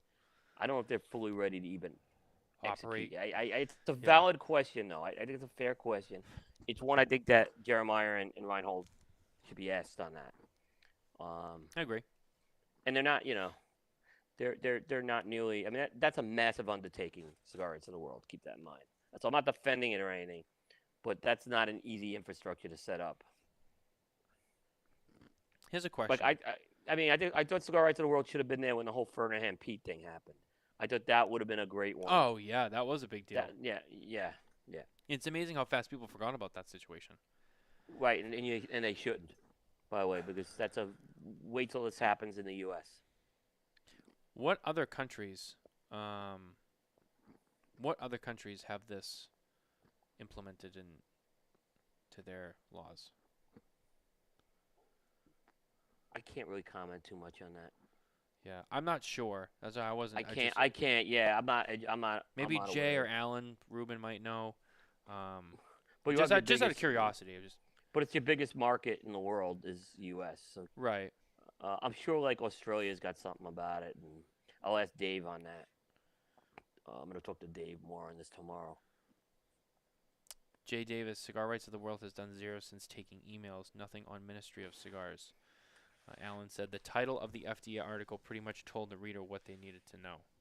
No, I mean, you could argue that on the PCA one and the Drew Estate. Alan, nice. I mean, no, it's because Alan's not wrong. I shouldn't say he's wrong. There's a lot of headline readers out there, but he has a point. You're a headline reader. He's right on that. Yeah, that's why I'm retracting that.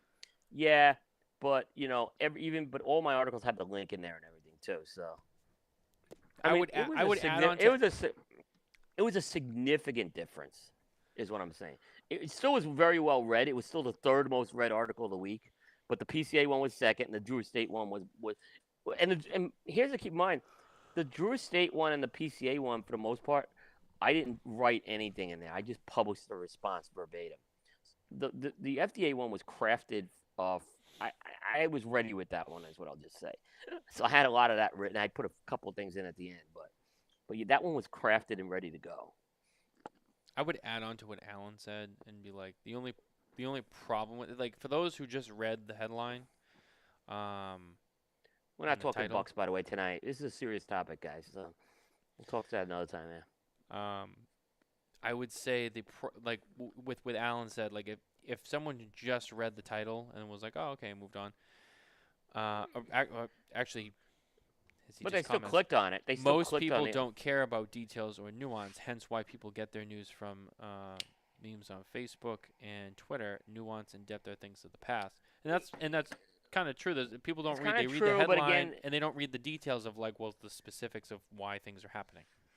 but why wouldn't more cigar media comment? Why didn't more cigar media have something on the FDA announcement on Thursday?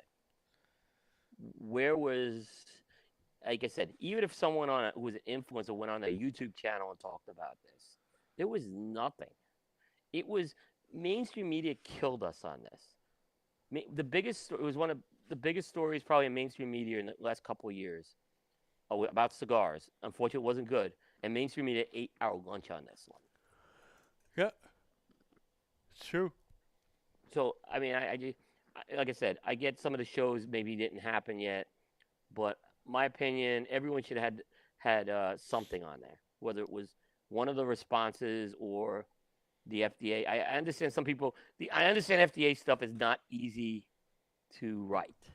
Trust me, Yeah, it takes a lot of work. it's not glamorous. Yeah, yeah. And I will say this was no surprise to the PCA, the CRA, and the CAA that this was coming when it did. Yeah. So, at least that said they were, and I'll give them credit, they were ready with their responses. Again, a 24-hour window, I'm fine with that. I'm not gonna. It's not one where I'm waiting 2 weeks. It's the stuff where I'm waiting 2 weeks for them to talk about. That's the problem. I'm not gonna beat them up over. They were timely enough for me. I would say that probably this coming week, anyone who hasn't already commented on it, or um, you know, most I think will. Like for example, how about that cigar? I don't Yeah, they think go Monday night, so they go Monday night. They'll definitely bring it up by Monday night. I think that they would obviously. I'd be shocked if they didn't. And there's a few others like them. I think will do the same thing. Yeah, and then maybe there'll be some PCA interviews and stuff like that, CRA interviews. So, stay tuned on that too. Like I said, but it's like I said, I think Thursday was the day to do it. And tomorrow, I know that Glenn Loop will be on Meet the Professor. But that was pre-recorded, just so you know. Oh, that's already been recorded. I don't know when it was recorded. If it was recorded on the day it was recorded, so. But I do know it's a pre-recorded episode. So we'll see what if they don't talk about it, it's because it was recorded beforehand. Okay. Yeah, because I'd be interested to see how that conversation goes, but I didn't know that's already been recorded. Yeah. So if they did it Thursday, then I don't know. It's a tough one. But I'll say, I should say, Glenn Loop probably was ready to talk about it. If it comes up on there, Glenn Loop was ready to talk about it. Oh yeah, absolutely. So yeah, he would have been ready because again, this was not a surprise to anybody. It was a surprise probably if you're an average consumer who doesn't follow the industry publications. But like stuff like Half Wheel, myself, even Smoking Tobacco. I mean, they still cater to a lot of people who are really into the industry. So, Yep. So I can understand a lot of people not knowing that. I think that at PCA in July when we get to Vegas, I think there's probably going to be some discussions on this. This and like a couple other issues. Especially when we talk about like the press conference. The advocacy update is going to be very interesting. Is what I'm just going to say. That's going to be a long meeting. That's and I think it should, and I really hope they record that and make it available to all members. Because I think it's important if someone can't be there because of a family reason or whatever, that they have an opportunity to hear what was said in that meeting. Yeah, no, I agree. I think it's going to be important. Yeah, I understand people just maybe blowing off the show, but if you're a member in good standing, make it available to them. Yeah, absolutely. Yeah. I don't want to have to record this on my iPad, guys. I mean, so I had Bear one year. I gave Bear my iPad. I go, "Can you record this?" And he's holding this thing up Well, now we have Really? a An better camera. iPad? I was gonna say you don't have an Dude, we weren't doing video back then. Is what You're I'm like, hold saying. on, Bear. Let me We just. All yeah. right. No, we didn't have we weren't doing video that year. So that's an important point. If we now we do video, it's a little we can have Ben set the tripod up. It's different. So yeah, Oh man. yeah, Yeah. No. I mean, yeah, it's gonna be interesting. So I mean, now we talk about okay. So there's the what's it called? The public comment period yep. or And whatever. CRA made a good comment on this. They're going to be putting some, and I hope they. This is very important. They need to be very prescriptive on what people comment on. Now, you're not going to be able to control that, right? But I've seen these public comments, and the comments are "hands off my cigars," or "we're going to lose all these jobs." True, true, but the FDA is concerned more about the scientific data and the usage patterns. And this is where the comments that usually get submitted, when you hear why FDA dismisses them, it's because there's garbage comments put in these things all the time. Um, I know you can't control it all, but I mean, I would.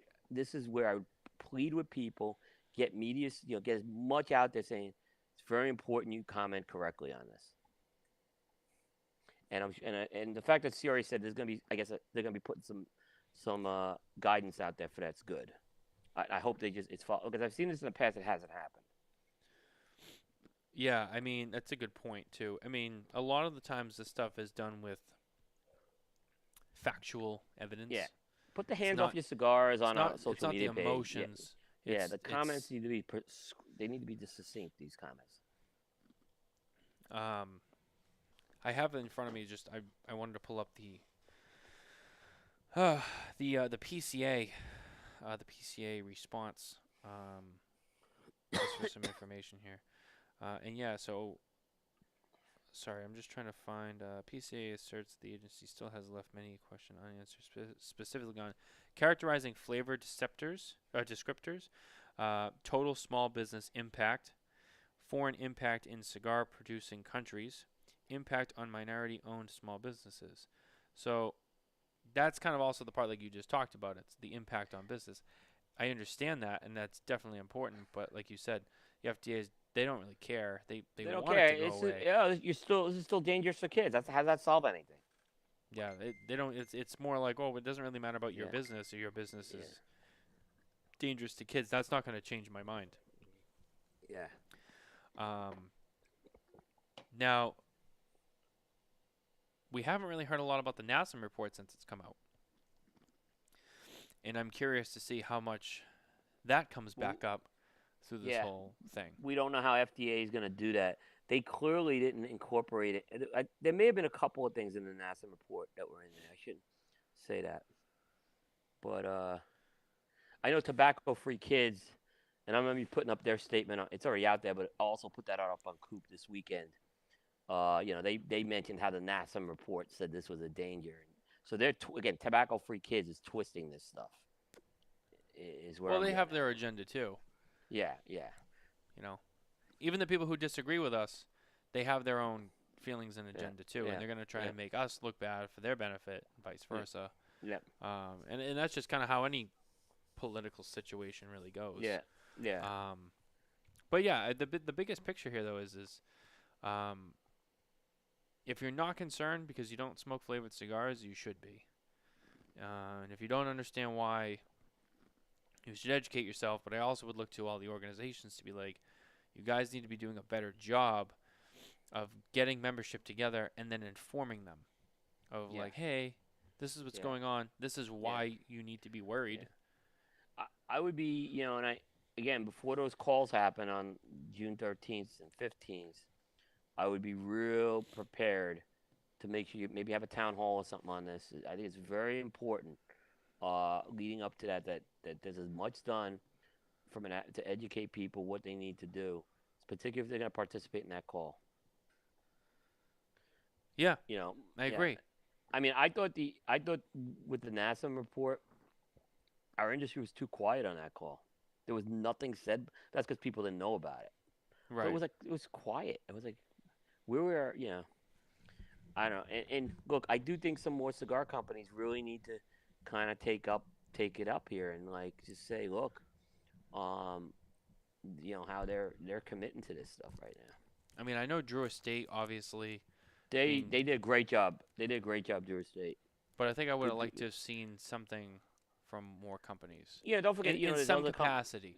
Davidoff's got Baccarat. It's a big thing. There's a lot of Baccarat smokers out there. Oh yeah, Uh, Scandinavian owned Cigars International. So there's retail angles. Obviously JR. So there's things out there that this is going to affect their businesses too.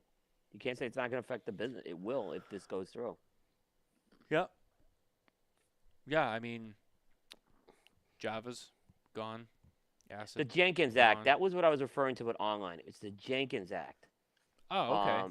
So the Jenkins Act, like you said, we're on a tight thing with that right now. If the Jenkins Act gets modified, suddenly, if cigars are suddenly just put in there, it's going to destroy online. It's that close. It's just a couple of words that could happen on that. Yeah. Yeah, that was the act I was trying to remember the name for. And then another thing, I've talked to a few retailers who said that they've had credit card companies tell them like, oh, we can't do business with you anymore because we won't handle any tobacco transactions. That was the whole Operation Chokehold, which was a bigger problem a couple of years ago. But now there's the whole thing with, I mean, FedEx won't carry it. No. UPS has now has to be signed for, and now there's this misconception where UPS drivers think like, oh, don't tell me if there's tobacco in there because we're not supposed to ship it. And it's like you can, but it has to be signed for. Yeah. That happened to me. I think UPS has done a great job. They've actually, I think, tried to capitalize on what Federal Express is. I think they're trying to capitalize on that business.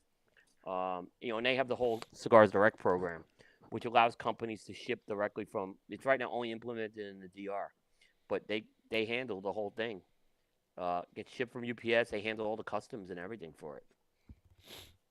I mean, because I've had people ship me cigars. Manufacturers that ship me directly and stuff like that I've had to sign for, and I've had UPS drivers go like, "Oh, don't tell me there's cigars in there. We're not supposed to carry it." And I'm like, "You can. That's why I'm signing for it right now." So like there's like this misinformation or understanding of like, "Oh," and it's like, no, they can carry it. I've heard people bitch about the sign. Just don't complain about the signing, guys. It is so what it is. We have to sign for. I had to sign for a laptop I got this week. So yeah, I mean, it's like, come on. I mean, if that's what we're gonna be bitching about. it's true. And you're right. And I think they are capitalizing on what FedEx is doing by saying, "Oh, we're done." And then of course there's the Postal Service, but I mean, if anybody knows anything, the Postal Service is. You think the cigar industry is unorganized? Look at the Postal Service. Jesus, what a dumpster fire! Talk about people who need to get their shit together. Postal Service is just a mess. But hey, they still transport our cigars, so I won't complain too much.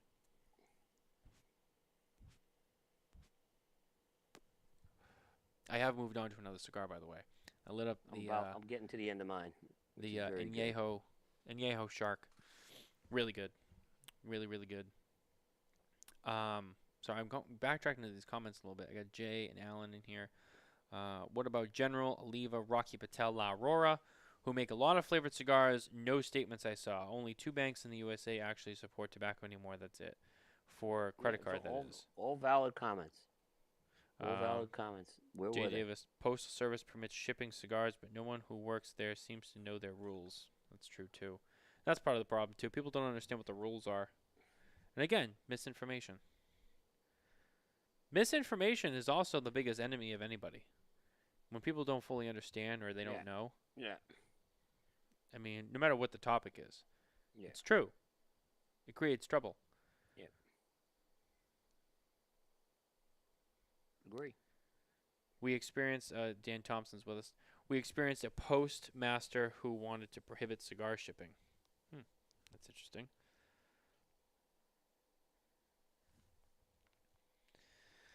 Anyway, so, Coop, how you doing over there, buddy? Doing well. You got a little quiet on me. I was just checking in on you. Yeah, I'm good. Okay. Just making sure. Mm-hmm. This chair's really tight. So yeah, I mean that's pretty much the bulk of our FDA talk. For that as of right now. I mean, I'm sure as we move forward, there's going to be more pieces to this. There's going to be more information that comes out. We'll cover that as it happens too. But for right now, this is pretty much where we're at. If you didn't know, or if you didn't fully understand, or maybe you didn't hear all of it, or like Alan Rubin said, maybe you just read the title and you thought, well, that's all I need to know. This is the parts that weren't talked about. Yep. Very true. Coop, is there anything else that you wanted to hit on while we were here together tonight? I got one last topic. Okay. And it hasn't been talked about yet. Okay. But I haven't talked to the PCA about it yet. I haven't even talked to Jay about this yet. Did you notice that the hours for the trade show changed this year? No. They did? If what I saw is correct, now the show opens at 11 and closes at 6. And I was every day, but I haven't added the first 3 days, and then the fourth day is the fourth day is the 9 to. Yeah, and I haven't this was going on. I saw this happen when it was brought to my attention actually. When I was kind of just dealing with the personal stuff, so I haven't followed up on it yet. But if it's true, I hope it's not. I hope it was a typo. It's a bad media. It sucks for us if that happens, because the 5 to 8 period was our debrief things. And we have activities that we're going to have going on that we have to do our backups and stuff like that. And we would do that at our time. Our debriefs were very important. Sometimes we try to get an article out. We lost an hour with that. I don't understand why it's being pushed to 6. I don't. Hey, people who come to the trade show, get up and get to the trade show at 10 a.m. That's a reasonable hour. So I haven't talked to anyone about this yet, but I did notice it. And it's like I said, I'm not happy about it. Jay says, I believe the hours have changed. A lot of manufacturers wanted a later start, and there's a push. God, manufacturers, get up and get there at 10. Bars. Get up at 10, manufacturer. Come on.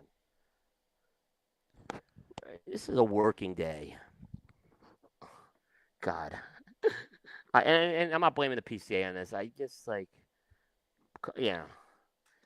Well, Dan Thompson says, may we discuss a positive subject. You guys are doing great, but reality is tough. It's true. It is tough.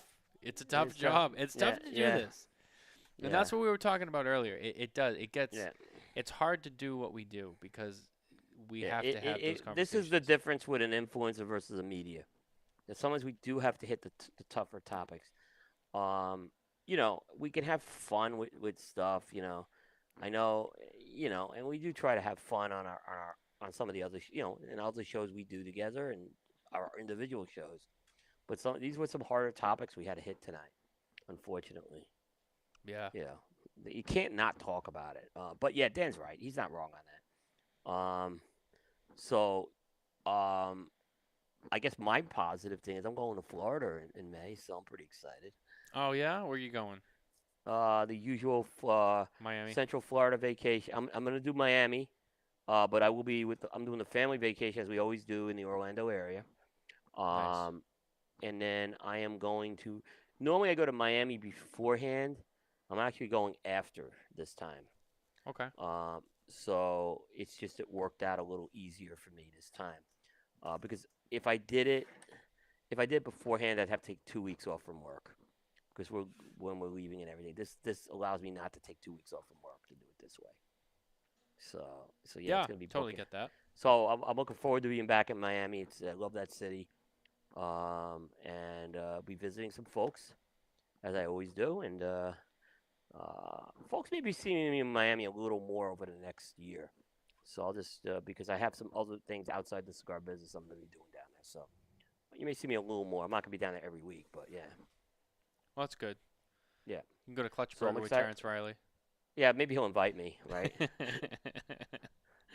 Go hang out at Caribbean. It's fun. It's funny, Caribbean. But what's funny is it's true. I had a bust on him about that. He's coming on the show on the 19th, so I'm sure we're going to talk a lot about that. The Dojo guys had their invite. The only reason we went is because Bear basically asked to go. We weren't invited. Oh wow, And I didn't know we that. weren't initially invited. We were welcome there. And once we were there, by the way, Terrence was great. So I'm not trying to. There's a little.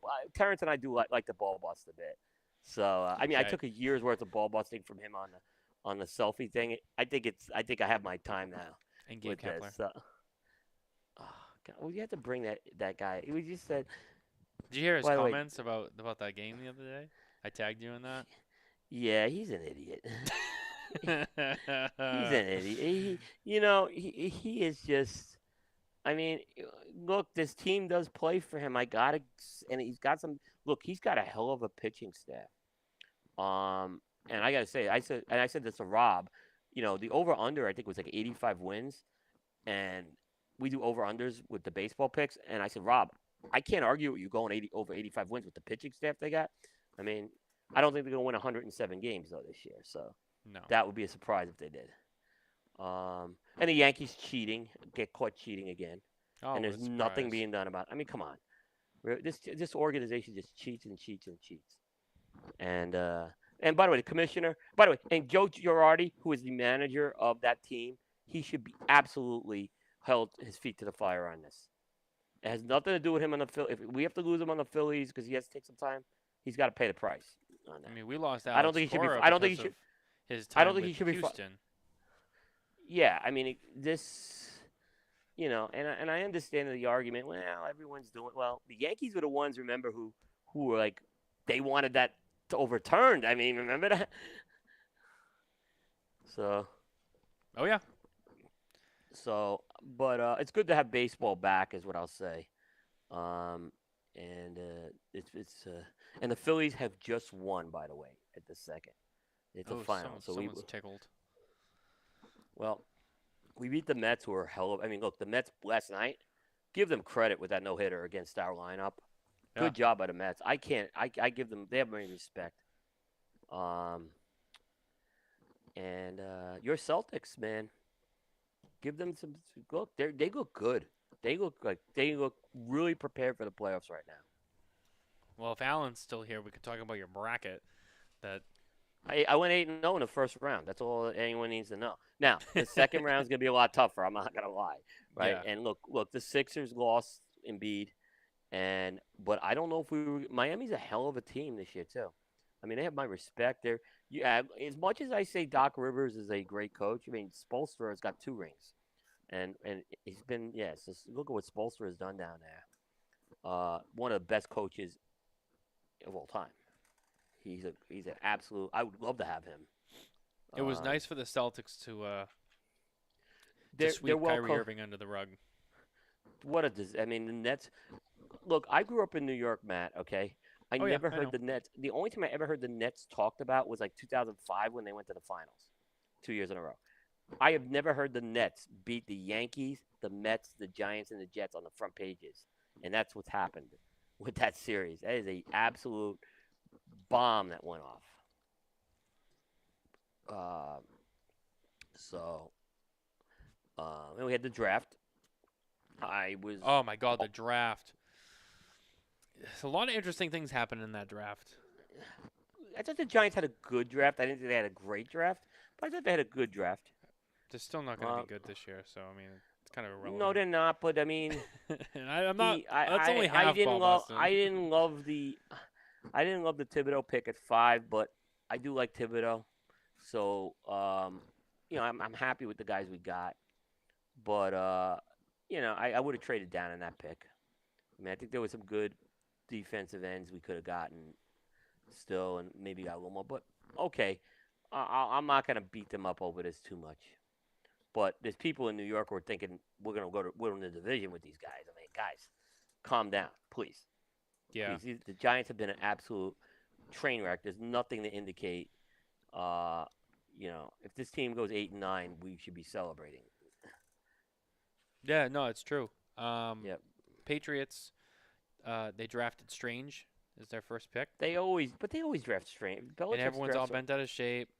They drafted another quarterback, and I think a lot of people they're like, "Oh, it's so weird. Why is Bill?" And it's like, Bill always drafts the weirdest picks. But at the end of the day, he may move some of these guys too. So I don't. People think like, oh, he's trying to build his day one roster. No, he's not. no, and He look, looks at it too like there's a few people who we could get now, who we can develop. There's a few people who are good that we yeah, don't need, but I want to get them because they're yeah, good and I want to miss out. Then yeah, there's some good guys who I can use as trading fodder later. yeah, I have some yeah, currency to trade yeah. with. Yeah. You know, it's funny. Alan says I never admit I'm wrong. Did I admit I was wrong about Mac Jones or not? I admitted I was wrong about it. Yeah, you were I, wrong. I was wrong, and I'm glad he's doing well for you guys. I think second year is always a tough year, but that's any quarterback. But he definitely exceeded my expectations year one, and he showed me yes he can really develop here. So I was wrong on Mac Jones. I ain't gonna lie on you that. And hopefully he's good long term. I mean, that's a huge part of it too. That would be great. I mean, I've seen guys in their second year really fall. I don't, but there's no warning signs with that. He played so well last year. Was he rookie of the year? I don't think he was, I don't think he was, but I mean, he had to but be he was a talked about. serious contender. Yeah, I mean, he's in the discussion for it. Um, Is rookie he was in only the, limited to the first year, or is it like the first 2 years? it's first year. Just first year, yeah. Yeah, it's first year. I think there should be like a sophomore award in all the sports, like Yeah. sophomore player of the year, because I think that's a big, you know, like for a great sophomore example is like Peyton Manning's second year, when Yep. he went from his first year to he was not a good quarterback his second year, another story. So that's a great example of one. Yeah, I mean, the first season, that's the first run. They take that, they go to the off season, they train, they make adjustments, and then the second season, it's all right. Now let's see what they can do. And you're right, people like Peyton Manning, they can change it, they can become awesome. Some guys, maybe they go the other way, and they just you're like, Yeah, all right, I know enough just to survive here, and they take it for granted, or maybe they just, I don't know, just things just don't pan out the way they were planned, yeah, and yeah, it's true. It'll be interesting to yeah, see. It'll be an interesting season regardless. Um, yeah. Jamar Chase was rookie of the year in the okay. AFC. Yeah, The Green Bay Packers will once again get to the NFC game, and then they will lose. they won't. They won't even. I don't know. Well, it's interesting. I don't know if the Rams are going to get back this year. It's going to be interesting. And then God knows what's going to go on with Tampa Bay, with Tom Brady retiring, and then he comes back, and like Rob Gronkowski is like, I don't know what I want to do, and Antonio Brown's gone. Not that he was, I mean, the best anyway, but I mean he helped when he was good. But we'll see what happens down there. It'll be an I interesting mean, season. Russell I Wilson's mean, gonna play for Denver. he's going to play for Denver. I think that's a good move. Be interested to I see look at how that pans out for him. yeah. I mean, Todd Bowles is coaching the Bucks. He's awful, awful coach, awful head coach. Is he gonna be the 2022 Coop Hate Coach of the Year? I always liked. I mean, he was with the Jets. He's just not a good coach. No, I have nothing. I don't hate any NFL coaches. I mean, Judge, even Judge, I didn't hate the guy. I mean, it was just this was more of an indictment on the Giants as an organization, uh, that this guy was even put into this job in the first place. Yeah. I mean, I mean, I no don't know one no what one holds a Dable's gonna. candle to Gabe Kapler when it comes to hate. There's a couple other guys out there. I mean, people don't remember when I wasn't on social media when Jim Fossil was the Giants coach. There was no bigger guy who wanted to run him out of town than me. Even though Huh. he got to a Super Bowl, he was awful. He was absolutely awful. Um, he was worse than he was as bad as Ben McAdoo and Joe Judge. I mean, he was a terrible head coach. Just wrong. I mean, a guy who just said basically, I'm going to make Kent Graham the starting quarterback when you have Kerry Collins sitting there, and wouldn't put Kerry Collins in because he was stubborn. And then finally we put Kerry Collins in, the team turns around. Kerry Collins is the most underrated Giants quarterback in the history of the franchise, by the way. What he did for us was great, Hmm. despite playing for an idiot. Yeah, I mean, so he was bad. I uh, mean, Talking he was sports with you is always just so entertaining. yeah, he was bad. I mean, as far as a Phillies manager, bad. We haven't really had a bad one. Pat Corrales, I had to go back to in the '80s before you were born. So I wasn't around for he, that. Yeah. yeah, Pat Corrales was bad. That was probably the worst. He was bad. They got rid of him fast, so uh, yeah, he was bad. But yeah, the Phillies, for the most part, have had good managers, we've except for had our Kapler. fair share of bad managers. We had Bobby V. He was just. I don't think he even knew what he was doing. Boy, Bobby V, the guy absolutely lost. Had a mayor election and won, and just said something stupid and lost.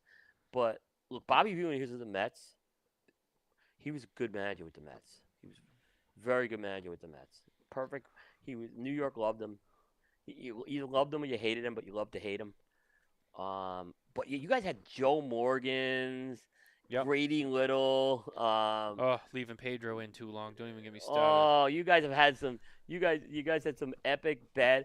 And look, I actually thought when you guys signed, Francona was with the Phillies, and the Phillies was such a big rebuild. Um, I get they had to move on to another manager, but I always thought he had good potential, and I thought that was a good hire when he went to the Red Sox, actually. Yeah, I mean, So we got two I World didn't hate Series with him. him. Yeah, yeah. I mean, he's a hell of a manager. So, I mean, you've had him. Uh, the guy last year, who was it? Renicky, 2 years ago. He was bad. Oh, he was a fill-in. He was just a He fill-in. he I was mean, a that's what it. fill-in. He was a. Yeah, We have to let Cora go because of his suspension. You're just gonna stand there and just and fill the manage. We're gonna seats, bring him. Yeah, which didn't even need to be filled because I think he managed during yeah, the yeah, no fans part of the pandemic, so that was yeah, really irrelevant. And then when Cora yeah, was done, it's like, well, Cora's coming back. You're out. yeah. Grady Little had to be bad. I mean, Bobby V was. Look, he had a horrible year with the Red Sox. I ain't gonna lie to you. But Grady Little was Atrocious. bad. Joe Morgan was bad. Not the Joe Morgan, the Hall of Famer, but the other Joe Morgan who managed. Yeah. He was terrible. Did you guys know that Kevin Terry Kennedy. Francona was the manager on the minor league team that Michael Jordan played for when he went to play baseball? Big story, yes. So when the Phillies were looking for a manager, um, they had gotten rid of Fregosi. Um, he emerged as a candidate, and the word was that Jordan called the Phillies and advocated for him big time, and he got the job. Jordan loved him, so that was a that was a big deal. It was talked about a lot. That Jordan had a lot to do with him getting that job. Yeah, I didn't know that. Yeah, Jordan was a big supporter of his, and I remember even when he got the job, Jordan made a lot of comments. He was so happy for Francona and everything. He really liked Francona. Yeah. I mean, Yeah, Francona was good. I think his downfall in Boston was, you know, after a while, I think there was just some complacency. And, there was guys in the dugout drinking beer, eating fried chicken, and that I mean it was just like sometimes he lost control, and it was like, yeah, it happened a little with Charlie Manuel that last year too. yeah, Um, it's great. I mean, Charlie Manuel, who I consider, one of the greatest in Phillies history. There was a lot of that, and sometimes, when you're there 8, 9, 10 years, you do need another voice. It happens in all industries. Another voice needs to sometimes take over. So, um, and a lot of times it doesn't work out. So it works out worse. yeah, it happens. It Yeah. does. I mean, we brought Ryan Sandberg in. We thought Ryan Sandberg was going to be the next Charlie Manuel. He was so bad. That was a bad Phillies bag. Ryan Sandberg was awful. He just he didn't want to be there. It was clear. He didn't like being a manager. Even you could see it. Well, the baseball season is now underway. It'll be Yep. interesting to see how it unfolds. I'm And the interested Phillies to have see how won. the NBA Finals roll Yeah. out. I'm feeling good about my Celtics though. I'm feeling good. If you're a Celtics fan, you got to feel very good. Milwaukee's going to be a very tough series. Mm. Middleton in or out. That's going to be a war they're going to have to go through. And both teams may beat each other up, and you know, look. I'm going to root for the Sixers to beat the Heat, but the Heat are not going to be an easy out either. No. Yeah, so they got a hard road ahead.